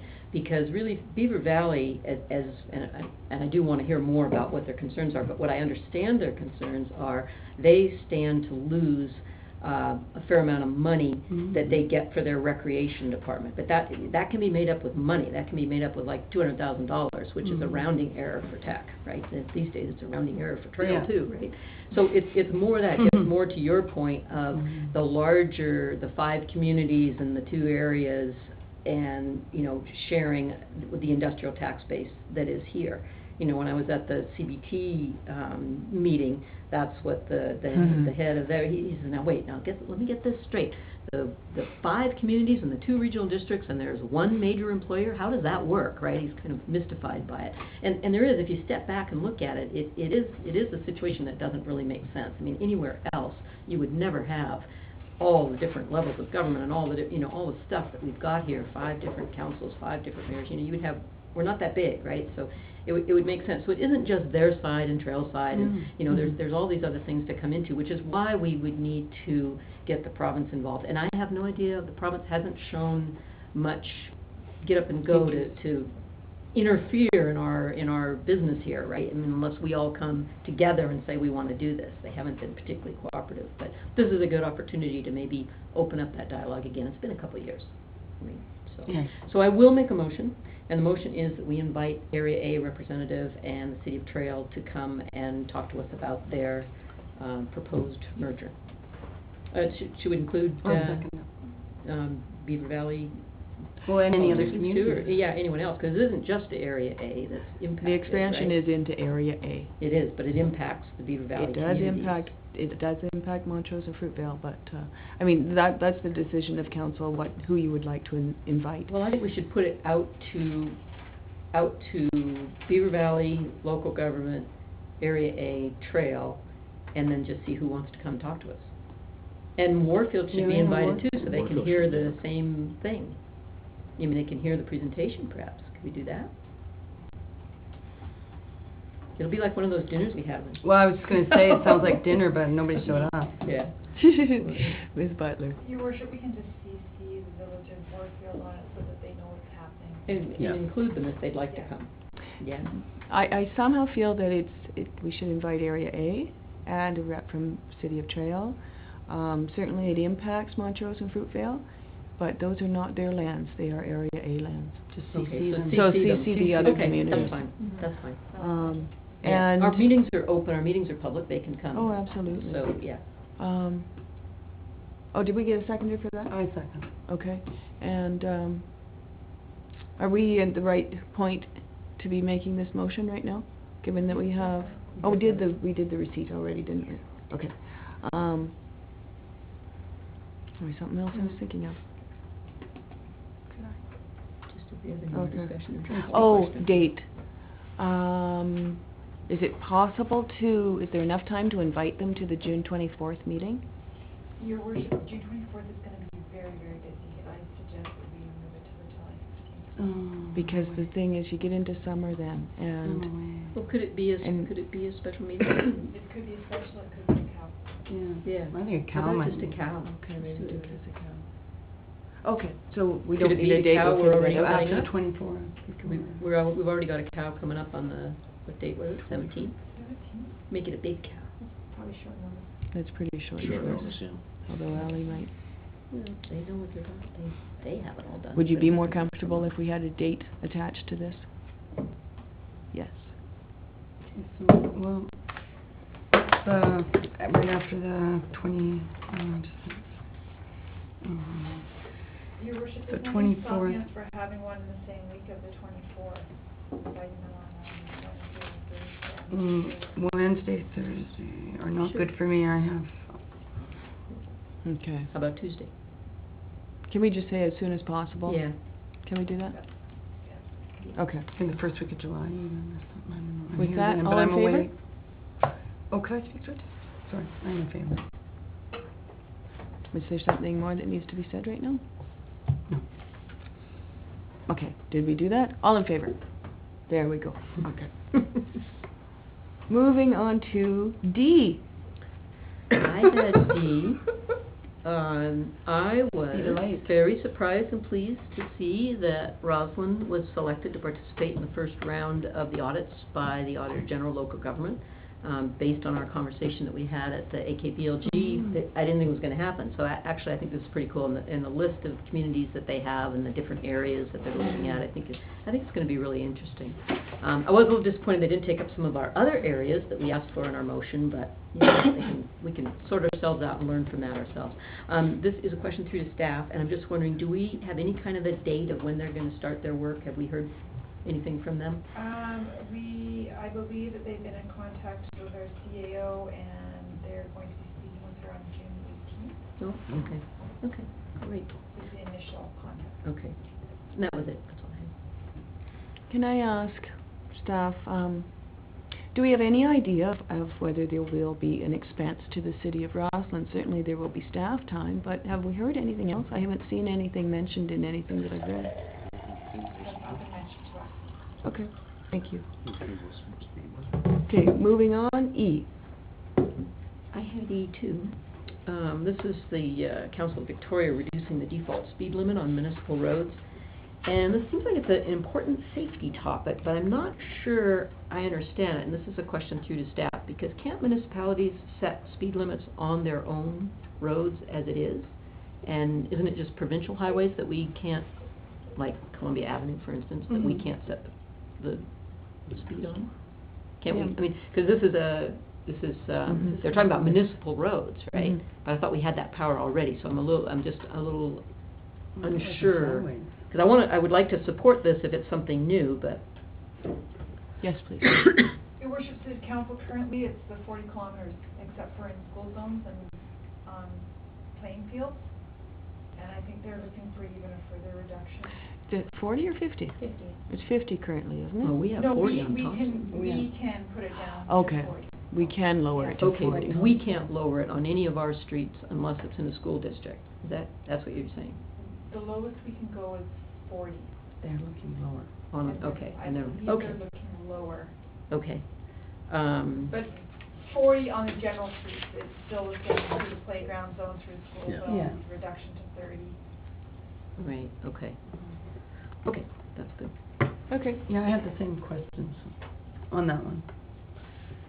I don't know, I know Greenwood brought this, remember at the UBCM a couple of years ago, and Greenwood had their motion about, the highways going through Right, communities. that's a provincial highway. Yes, and lowering, the default speed or reducing speeds and, but I thought this was similar. I thought it was about the highways going through, but it's obviously about No, this is all. just the regular road. No, this is highway. Yeah, that's what I thought was highway. Yeah, Your Worship, I do believe this is, It's they are highway. reflecting to highways Highways, and yeah. municipalities. Yeah, And like when ours. they're saying highways, they are speaking of a highway as if, a provincial highway. Yeah, so that's our highway, Columbia Avenue, Columbia coming Avenue, through. that's what they wanna make, yeah. Where from time to time, people are entering a little bit faster, I know, from the west side. Okay, well, I find it a little confusing. It says a highway in a municipality, but everything else is talking about municipal roads, right? It also says municipal streets, yes. Yeah. So, anyway, I'd be interested in maybe having some clarification around that as well, because, people are pretty good in Rossland. They definitely, once they hit this point, they're slowing down into town, but, so I wasn't really sure if we should be supporting it or not, to be honest. So this is all about, we're referring to, resolution going to UBCM. So basically, I would say Speak that there. when it comes time to go to UBCM, we'll get the resolution booklets and it would be made very clear for the sake of that, right? So by the time we need to vote on it, we'll have the details. I think they're looking for written support, though, to support their motion going to UBCM, which it's just more correspondence. Okay, well, You're right, we can vote there, but we might not all be there, that's all. Yeah, sorry. Go ahead. If it is support for reducing the speed of a municipal highway as it transits a municipality, I would like us to send a letter saying that we support that, right? I was just confused by all the talk of municipal roads. I didn't really see provincial highway through municipality in there, so it wasn't clear to me. But if that is their intent, then I think we should support it, because I think municipalities should have a right to slow traffic down as it goes through their city. Highway speeds are one thing, and within towns, it's just ridiculous that we don't have any control over the speed of truck traffic and everything else going through downtown Roslyn. Well, it's 50, right? I know, but Could be 30. it could be 30, They or might it could stop be and 40, or it eat, could, buy a couple more cups of coffee. Could be cans. Get out, you might as well have a Subway or whatever you're in. Can we leave this until we have more Yes. information? Okay, well, then we need to make a request to get more. I guess I was just gonna say that, make a motion that we send a letter saying we support the efforts of the City Council of Victoria to reduce the default speed limit of provincial highways through municipalities. But maybe that's not Well, what I would they're asking second that for. if that is the case. Yeah, I know, I guess. I don't know what I don't really know what they're saying, what they're asking for. But. All right, let's leave it. Should we move on? We can move on. All right. I, the Roslyn Public Library financial statements. We've got H. Oh, did I miss H? I did too. Oh, the tipping fees. favorite subject.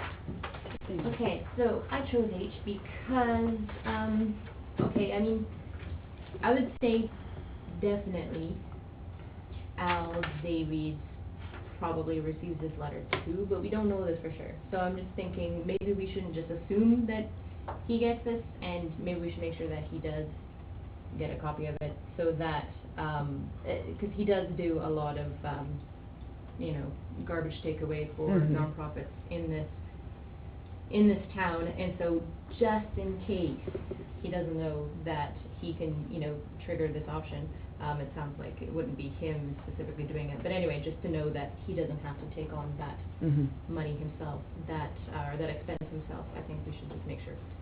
Okay. Ms. Butler, has that been passed on, or? Your worship, I'll make sure it is. Okay. I tend to think that he already knows about this, because it's not new, but that's a great idea, so, thank you. Okay, now the library financial statements. Who was that? That was me, Jane. Okay. Okay. Well, you know, we don't actually have any I mean, not that we should, but we don't have any representatives from the library here, so maybe it's silly to ask the question. But maybe somebody else in this room knows the answer. But anyway, why in the budget for 2012, why are there so many line items missing?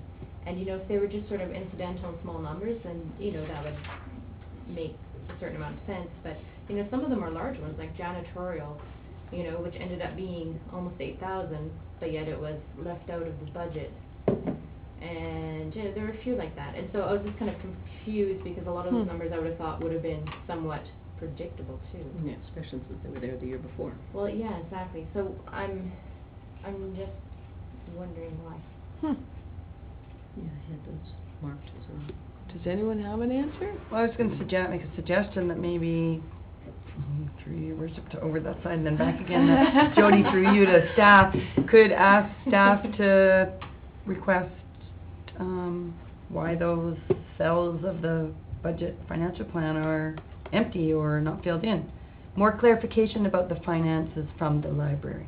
Yeah, okay. Or I wonder. We don't have a rep that goes to those meetings. Planned and actual. Well, and that was another thing, actually. As I was reading this, I thought, budget well, you know, think about actual. all the, we have city reps to all these different boards, and that's because we give them, you know, 15,000 here and 30,000 here. But the one where we probably fund the most, you know, 126, we don't have anybody on the board. So I wonder if that's something we should include in our planning. I'll make a motion that Councillor Fisher sits on the library board. I'll second it. Let's do it. Sorry, that deserves a laugh. Yes, Ms. Butler. Your worship, I can just suggest that I would think that the manager of the library will be coming at some time to speak to council, probably at the permissive tax exemption time, or at her annual report. Okay. And we could ask the questions then, because these financial statements will be forwarded with those applications at that time. I like that idea, just because, you know, there's no point in putting staff time into it, because the numbers aren't going to change from now until then, since it's, you know, last year's budget, right? So, yeah, I'm okay with that. Okay. Okay, thank you. Moving on to J. I have that. Okay. So that's our friendship agreement with Cernadel, if I say that right, and the mayor's not here, but anyways, that was struck with our friends in Norway and Olas Gjeldens's hometown. And I think it's really great that we've got this agreement. And my first question to the mayor was, what's it going to cost us? And he said nothing. So, I mean, it might, you know, over time, but, you know, realistically not. I think more friendship throughout the world is a great idea. I spoke with Rolly Worsfold, who also went on that trip, and he mentioned specifically that the mayor was a great ambassador, my word, for Rossland, and I want to thank the mayor, but I will when he shows up where your worship is sitting. And hopefully that agreement will bring more visitors to our community from perhaps not only Norway, but the Scandinavian countries in general. So I think it's good publicity. and I understand they all had a really great time, and it went really well. So congratulations to the mayor. And the Antler got there, but there was some bumps along the way, but it got there in one piece. So, Oh, good. and they were thrilled with it apparently. So anyway, I just wanted to mention that, and I hope that we see the friendship letter. I already said to the mayor that we have it framed and it's up in our chambers so that the next councils will understand and don't forget, and I'd really like to see all the pictures on the wall straightened while they're at it. Your worship, City Council is currently with Dull Photo getting framed with pictures of the whole sign. Oh, great, thank you. Thank you. That's Oh, I was thinking we should have there should be a sign in town somewhere, either in Harry LaFace Square or over at Oldest Jail, saying that we do have this friendship agreement with Cernindale, this hometown. Yeah. Usually you see, if a town or a city has a sister city, it's made, they have a public, a sign indicating that's who their sister cities are. But so I like maybe we should look into erecting some type of sign somewhere, either to let the people know or the visitors know that we do have a sister city in Norway. Okay, I kinda like the idea, but I think we'd have to mention Moab as well. Right? We dumped them. We dumped Well, them? I don't know. Depends who. I don't know. Just kidding. Is there a motion involved in that, or? Well, we'd have to investigate maybe the city planner to see where'd be a good location to put something like that, but. With the Ola sculpture. I'd make Plaque. I'd make a motion for that. We'll go. Councilor Can I add to that? The four-sided kiosk that's going in the center of, or not the center, but going in Harry LaFace Square anyway, that I thought was done and made all four sides back in the fall, but I've recently learned that it is actually in the process of being made. Anyway, maybe that's something that can just be added to that, add to the engraving of one of those sides. Isn't that for temporary signs to go up? Isn't that, is it a permanent thing? It's permanent like, it doesn't have to be permanent, but Yeah, I thought it was for notices to go up that get changed. No, the four-sided kiosk, no, Oh. that's, it has a map and directional sign and. It's pretty much taken up by Tourism Roslin that filled it. Has done it, yeah, Yeah. but, it's in the process of, it's not finalized yet, so it's potentially something that can be added. When's your next kiosk? I was just wondering if we just ask, is it a staff report, or do we talk to, wait? Spirit of Red, I'm thinking. Okay. Some combination. Anyway, I mean, it's a great idea. It is. It'd be nice to have something, I'm thinking, metal, like that's gonna withstand the weather downtown. So maybe if you make a motion, then we can. Okay, I'm sure. gonna make a motion, that the city, erect a permanent plaque in a prominent location in town, stating that Cernindale is our sister city or friendship city. What are we, friendship or sister city? It's friendship. Could we say investigate? Yeah, Because we don't know investigate. cost, so we don't know Okay. location, just. Explore it, Okay. Is that good with staff? Did you get that motion? Okay, seconder? I'll second. Okay. Any further discussion there? Oh, I had something there last. All in favor? Oh, I was just gonna say it was a little joke. As long as we don't get a divorce with Cernindale, we don't want it too permanent. It's gotta be permanent to be able to Funny. remove it, you never know. Okay, all in favor? Nothing's that permanent. Yes, there we go, carried. That's right. And one more, K. What was That's K? me. Heritage Commission. I've got stone quarries written down. There was something in that report about Rolly Worsfold of the Heritage Committee said something about where the stone from the historic buildings, like it was Larry. Oh, it was Larry. Larry Dole? Yeah, Larry, sorry. I know what you're talking about. Those big stones, but they were quarried in Roslin, so I was just curious, where were those stone quarries? Does anyone know? Thought the mayor might know. The commission should investigate the original quarries in Roslin that provided foundation rock for many of the buildings. Call Larry and ask him. Yeah, I will. I just wonder, I thought the mayor might know where those original quarries were. That was new to me too. Yeah, anyway, I thought it was kind that of before. interesting, because they're great. It's great stone. That's all. Yeah. Okay, so we're done with the info items? And did we finalize the receipt motion? We did? We didn't. No, we didn't receive that. Okay. No, we did. I moved it. We just haven't voted on it. I moved it and somebody Yeah. seconded it and then. Okay. All in favor of receipt of all of those and action as recommended? Yes, there we go. Thank you, carried. And then, request for decision regarding the, well, why do these things go small on us? I know, mine's doing that too, every time. Change them all the time. Program, new program. I'll make a Sorry, motion. I've gotta get to the right spot and I've gotta be able to read it too. Page 77. Start providing us with big reading or? Okay. So, the Kootenai Ave road closure bylaw, All right. is there a motion?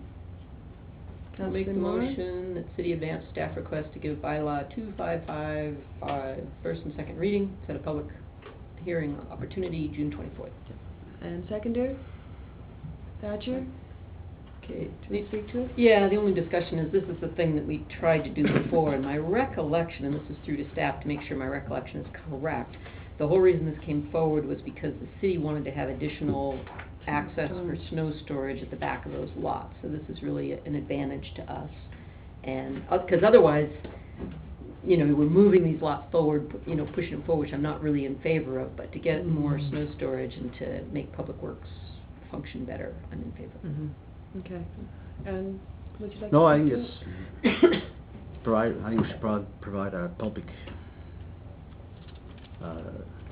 opportunity to speak on June 24th, just to get to advance this.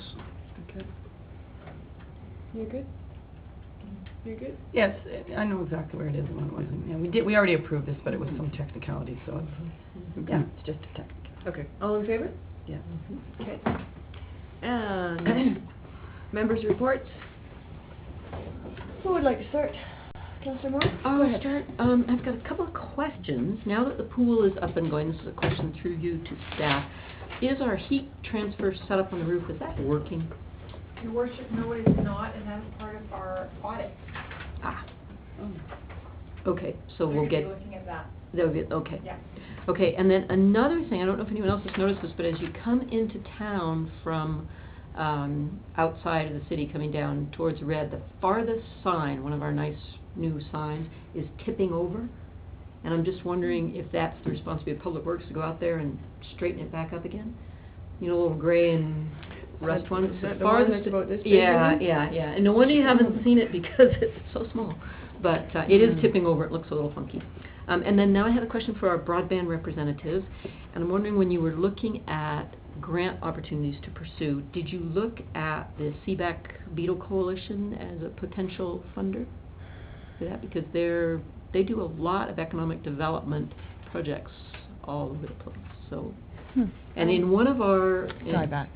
Yeah, it's SIBAC Beetle Coalition. It's Google Beetle Coalition. Actually, there was information about it in one of our information packages, and I can't remember. I didn't write down which one it was. But there is information about it. It might be the May 17th one. I have a contact for you. Yeah, that would be great. And then, here's another one for staff. Sometimes in our information packages, the links to things like in the Compass or in the CAS newsletter are live, and sometimes they aren't. And I don't know if that's something that can be controlled here, or if it's controlled how the material is sent to you. But it'd be really nice if we could have live links. You could talk to the IT guy or something and see about that. Your worship, I think it's because we have hard copies of all that, and then we PDF it, so. Yeah. That's probably. But some come to you as an email, right? Correct, and I'm just thinking that perhaps we can put it together differently. Okay, that would be great, because there's some things I look at and then I have to go and search and do all that stuff. Okay, now here's another one, and I'm not sure if anyone's going to have an answer to this. This goes back to the May 17th info items. It was the Fortis BC utility tax letter that came to us, which I thought was really interesting. And, you know, their revenue reported, they reported their revenue, and I guess they remitted money to us. And then they revised it, and it was really significantly different, right? And so my first question is, how did this come up? Did we contact them and say, hey, give us a revision or, and what accounts for the change? And do they do this on a regular basis every couple of years? And so because they covered like 3 different years in this one. And I'm just curious, did this come out of maybe our audit that we asked them, or out of their audit, and how did it come about? Your Worship, City Council, that is with our CFO, CAO, so I will refer it to her and get her to respond to your question. Okay, and so my other question that goes along there is that because they did this for these 3 years, might they have shorted us in other years? And could we, take a look and see? Because if I'm reading this correctly, we're going to get a check for $27,000. And then when they pay their 2013 bill, which is going to be $30,000, that's what we think they're owed in 2013, plus a back payment of an additional almost $23,000. So, that's for a little town like us, that's a good bit of money we want to keep track of. Okay, and then here's do you need a motion for that at all? No, okay, I think so that's fine. Here's a really cool thing. I talked to a person who has a connection with a mountain bike group that comes and mountain bikes in the Kootenays every year, and they used to go to Nelson and Roslyn, and they'd alternate, Nelson, Roslyn. And now they only come to Roslyn because we maintain our trails so much better than Nelson does. Mm-hmm. And I said, oh, well, yeah, but okay, do they camp? Do they do that? They say, no. These guys are sort of older and, 40s, 50s. They stay in hotels. They eat out every night. And last year there were 18, including some of the family members that came. So they didn't all bike the whole time they were shopping and doing all that. So it just reinforces that making an investment in our trails is really a good investment. Also, just to report, there was a good turnout for the Trails Day.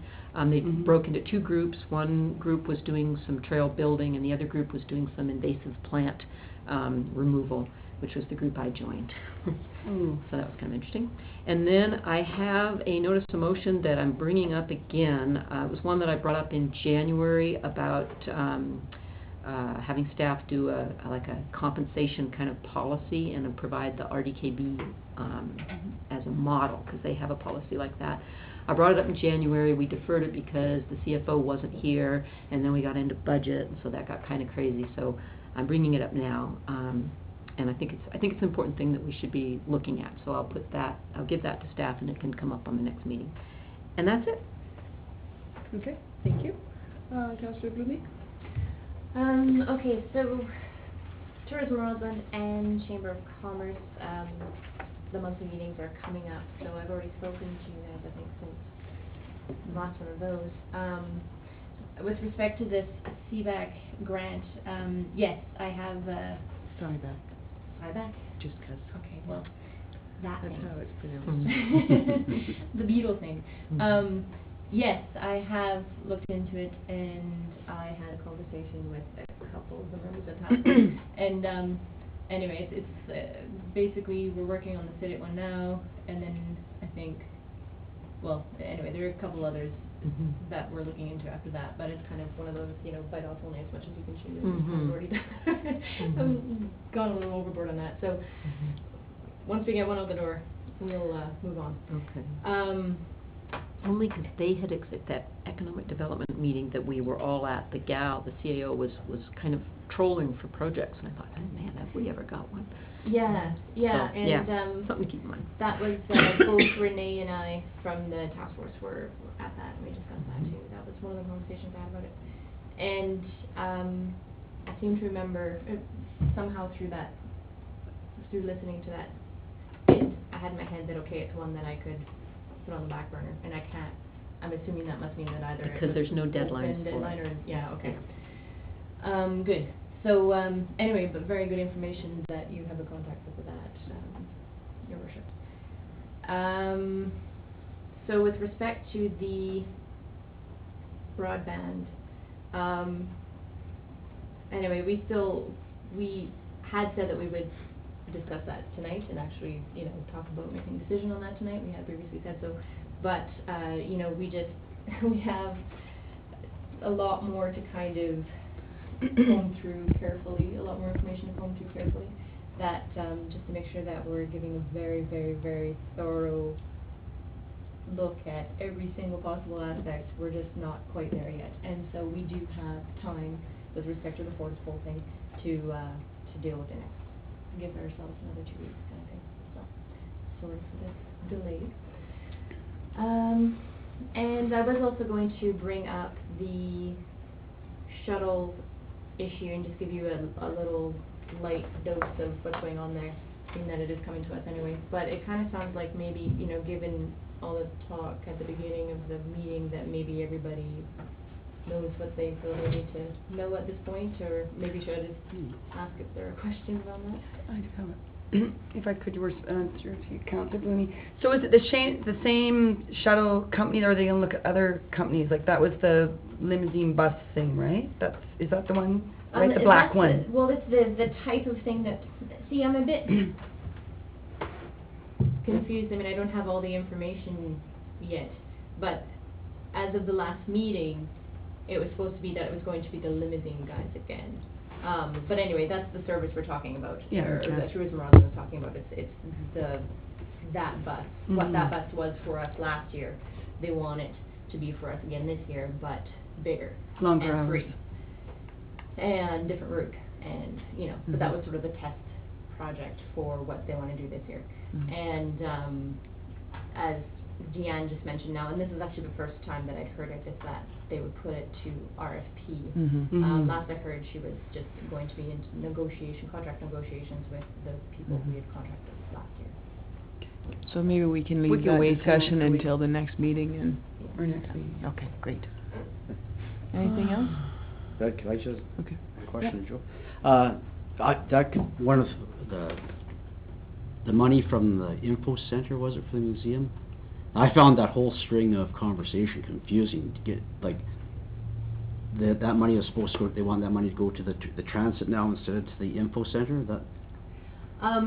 Yeah, that's something the clarification on that will come to us when it's discussed in council with the due to staff report. But basically, yes, what Tourism Roslin is asking, and what Tourism Roslin is asking council to do is to reallocate that money, and must be a certain amount of others to right now we have 11,000 allocated this year for that, and then I think just 7,000 or something like that for next year. And that was a council decision back in whenever it was that decision was made, in 2008 or 9, or I don't know, before my time. And 17.5 thousand per year for the next 3 years or something like that was, you know, don't quote me on any of this because I don't have it in front of me right now, but you will see it soon.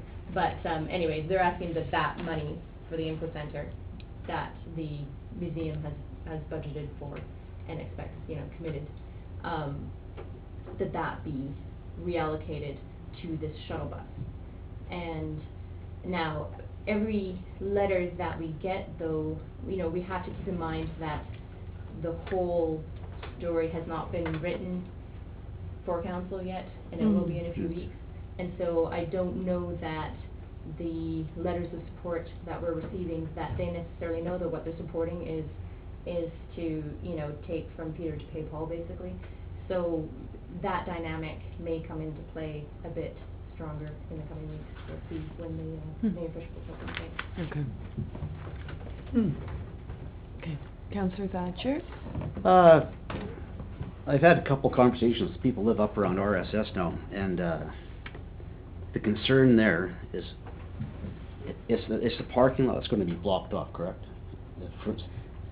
The 4th Avenue is going to be gated there. It's not going to be a thorough access, and the teacher parking at the moment is going to be taken away. So the concern I've heard from a couple people is parking during the winter. You know, is there going to be parking on Jubilee? You know, snow removal. That many more kids in the area. It's going to be a challenge. So, has there been any consideration given for us to plow the MCON lot for parking for you know, the teachers or students or whatever? Okay, Ms. Butler. Your Worship, Student Council, with my discussions with Steve Morissette and Karen Lavender on the parking situation up there, if they do take away that parking lot, is that there will be, because the 10 or the 11, 12 students are gone, so there's no more students that have driver's licenses driving vehicles there. that's gonna lessen the parking up there substantially. Most of the students would park along the Jubilee side, they won't be there anymore. So that will be used for teacher parking. They still will have all the parking alongside the gym. So they'll still be allowed to park there. And they feel that between those two, that will be ample parking for the staff that will be there because of losing those senior students. But you've got those ends. There we go. So that's it. That's all I have to bring up. Okay, Councillor Spear.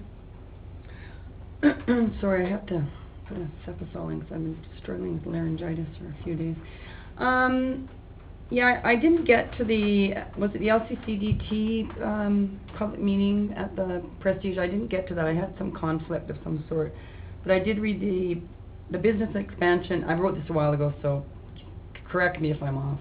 Business expansion and retention report, that was their report, right? And there was the report and the summary, yeah.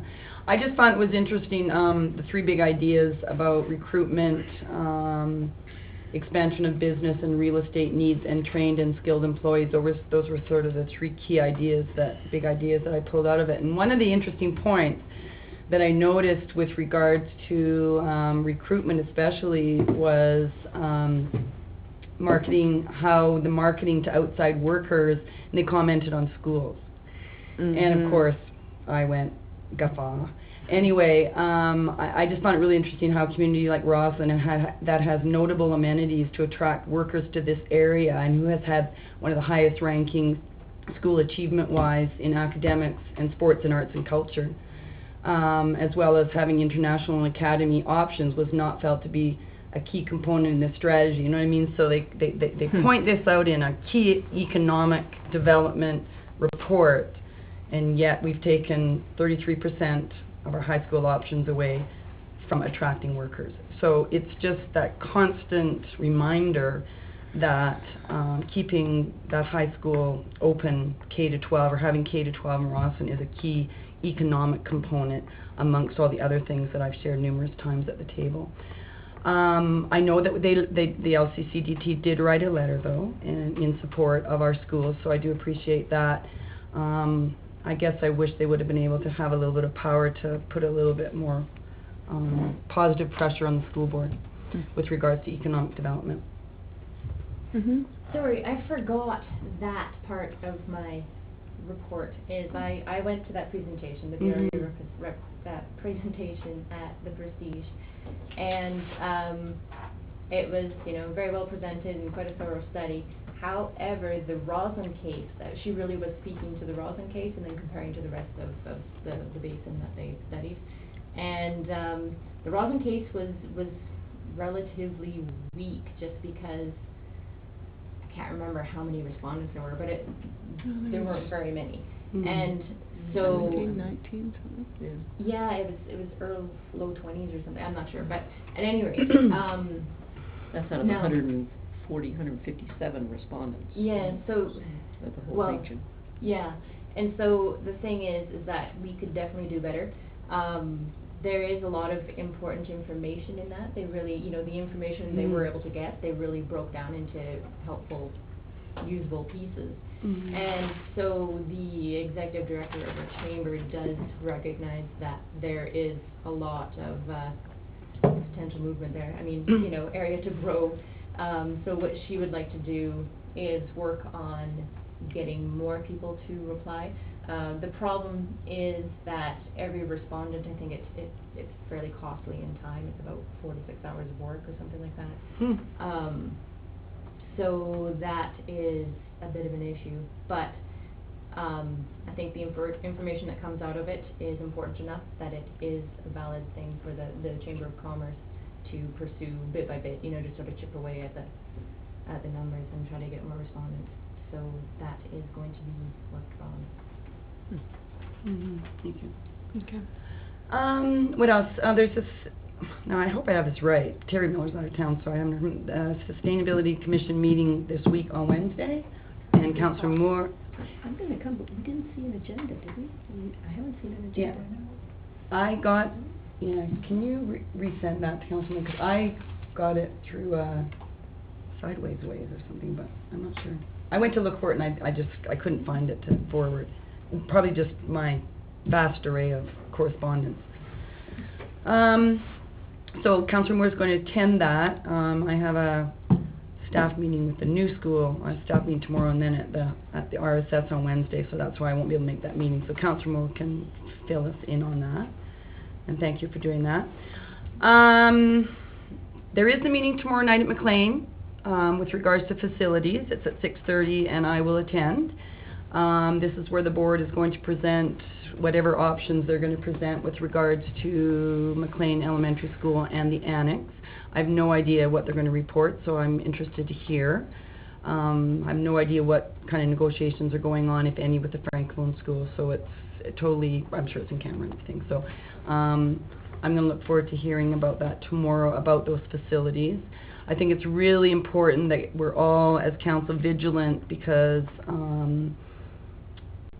who knows, that building could be boarded up, and that's not a good thing for our community. No boarded up school is good for our community, right? But I'm hoping that there's some really positive outcomes through with the school board, and however they're going to either keep the building, get rid of the building, partner the building, but I'm hoping that it's positive for our community. I did attend, and I was going to let the mayor, but he's not here. I did attend the RSS grad on Friday, and congratulations to all the grads, and it was a very tender ceremony. I'm tired, so I'm going to be a bit emotional. It was sad from my perspective. The people who spoke were really awesome. They didn't allude to anything about the building closing. For those kids, that was important. You know, I have a real connection because I taught a lot of those kids too, right? And it was the last grad class of RSS. I qualify that with for now. So there's transitions to the new school going underway right now, just so council's aware of that, you know, the principals are doing a good job of, you know, we're going to have kids are going over there. They're going to familiarize the children with that building at RSS. It's a very sad time in both buildings for staff. You know, McLean is closing, and it's a hard one. It's a hard one for RSS staff because those senior teachers, many of them are leaving their community where they've worked for many years in some cases. Some of them are retiring, I guess, so that's, you know, that's the other prerogative. And I guess, you know, there were tears in people's eyes at that ceremony, and it was very interesting for me to watch. I went as an observer because both my kids have already graduated. But again, I just want to say that the whole impact really reverberates in far greater ways than the school board recognizes, I believe. And I still feel that the trustees needed to be much more political with the provincial government and take some kind of a protest or do something that was going to retain K-12 in Rossland. And being a politician is why I'm speaking now, because I know that it is our job to represent our communities. And in the case of the school board, it is their job to represent all of the communities. And I know it's been a tough financial challenge for them, but at the same time, I still think we had opportunities to partner. And I don't think those conversations were sincere enough from my perspective. I was engaged, the mayor was engaged with the chair, any more conversations, but sustainability of our community is critical, and having K-12 in our community, to me, is, as it's been represented in our OCP, our SSP, our family-friendly survey, our survey that the NOL did, that, you know, I still feel very let down, and I feel very let down for our community. So I just needed to make sure that I said that. On a more positive note, downtown looks beautiful. You know, the trees in bloom. I'm seeing lots of people kind of hanging out and sitting on the benches and having coffee, you know, on the bump outside of Subway. And I'm really looking forward to the street furniture, because I think people are going to actually mingle more and be downtown and be neighborly. And I'm looking forward to the summer where I can engage in some of that myself. And it's got a really nice feel to the town. And I think when people come here and see what the beautiful downtown we have, it's a real credit to our community. And that's all I have to say. Okay. So, for the mayor, since he's not here, I'll say that the electric cars charging units are up and running. Yeah. That's all I need to say? Okay. Just so Again. everybody knows. And I noticed that there was a dog tied to one the other day, so they are functioning. Get a photo. That would be a great photo of it. And then we mentioned the council electronic communication policy, and that we can discuss at the 17th at the committee of the whole. The other thing my last members' reports regarding the board meeting, and Director McGregor, she's your contact on SIBAC, and she has also done a significant amount of work with the Rural BC strategy, and I'm wondering whether council is interested in inviting her to do a presentation. And it may, we're getting into summertime, so it might not, may be difficult to get it to happen soon, but do it before the UBCM anyway. I think it'd be a great idea. So, can we ask staff to send her a letter of invitation to come and report on the Rural BC strategy? That program, the project that SIDAC's been working on. Yeah. Okay, that'd be great. So, I need a motion for that? It would be nice. All right then. Can I make a motion, sitting in this seat? I'm making a motion. One second. Okay. All in favor? Okay. Thank you. Will that be the same presentation that she gave at the AKBLG? I'm not sure. I don't know. I don't know what she would, but she had offered to do that, so, because they were looking for a letter of support. Right, so it'd just be helpful if council had a better understanding of what she's talking about. Yeah, that'd be great. It was a good presentation. Okay, and sewerage meeting last week, a couple of items. I did request that the committee start looking into implementing reliable flow monitors to see if we can come up with some better data. And so staff will be coming back with a report on that for us. So we'll see, at least we're beginning that process. There was a request from the SPCA. They are currently located on the sewer treatment lands. And and it has been somewhat problematic for them to be in that location over the years. So I think that they've got the sense that the sewerage service would rather that they found another location. So anyway, they have requested a waiver of their rent, which is about $5,600 a year, so that they can save up some funds to move, basically. So that, the sewerage committee kind of gave a preliminary approval for a waiver of fees, but allowing staff to go and negotiate. And the idea would be that they may receive a waiver, but they need to get off the property. And so they were given we struck a 3-year maximum for them to find another location. There are issues of having a treatment plant that is open to public access because you have the public coming into the SPCA, and there have been some difficulties that have happened in the past because of that. So certainly the staff at the sewer treatment plant would rather that the SPCA find another location. They should move to Rossland. We have a few empty facilities coming up, I think. And we have a lot of dogs. Anyway, so I'll keep you posted on that one as it goes forward. Then we wouldn't need a bylaw officer. Yes. I'd like to make a comment because I was at the sewage meeting, and I just want to say that our representative did a fantastic job. Yeah. She was very articulate on all the issues that we had discussed, and she presented them very well to a not entirely receptive audience, and she held her own. And I just, you made us proud. I thank you for that, and the note on my windshield as well. You got that too. But now, 2 different meetings here. Yeah. There was sewerage committee, as I was just talking about. Councillor Morris referring to the liquid waste management planning steering committee, and at that meeting, I did receive approval for my motion to request an estimate of what the cost of a feasibility study for a rapid infiltration plant here in Rossland.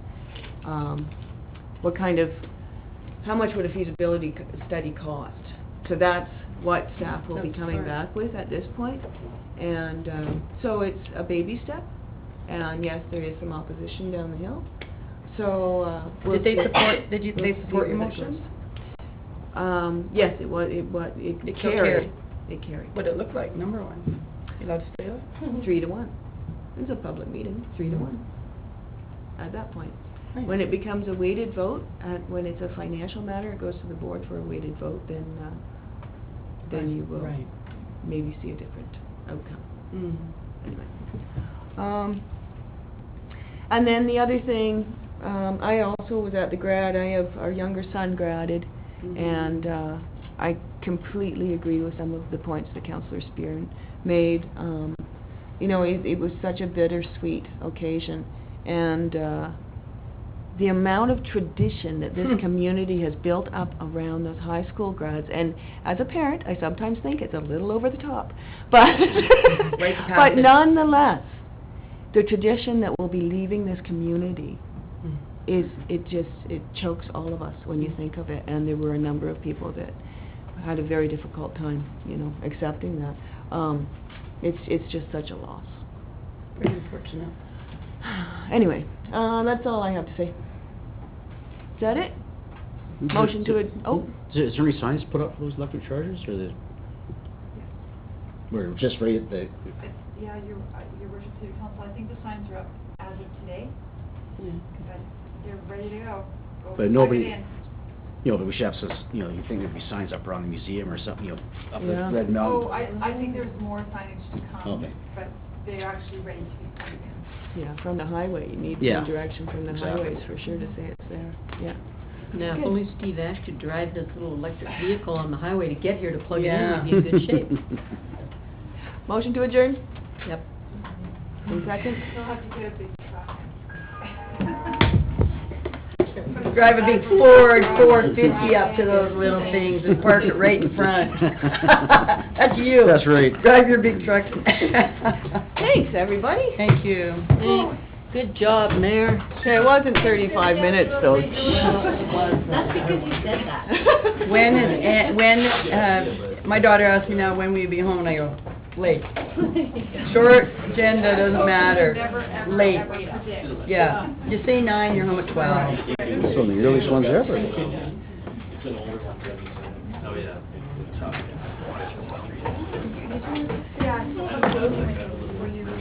Oh, am I in trouble? No, I just want. Okay, good. Okay, goody. I want to be in trouble. No. Me and my little kids at school, I get in trouble. We're going swimming tomorrow, first thing. Well, they're going swimming tomorrow. I get free coffee. Oh, nice. Yeah. Do some marking.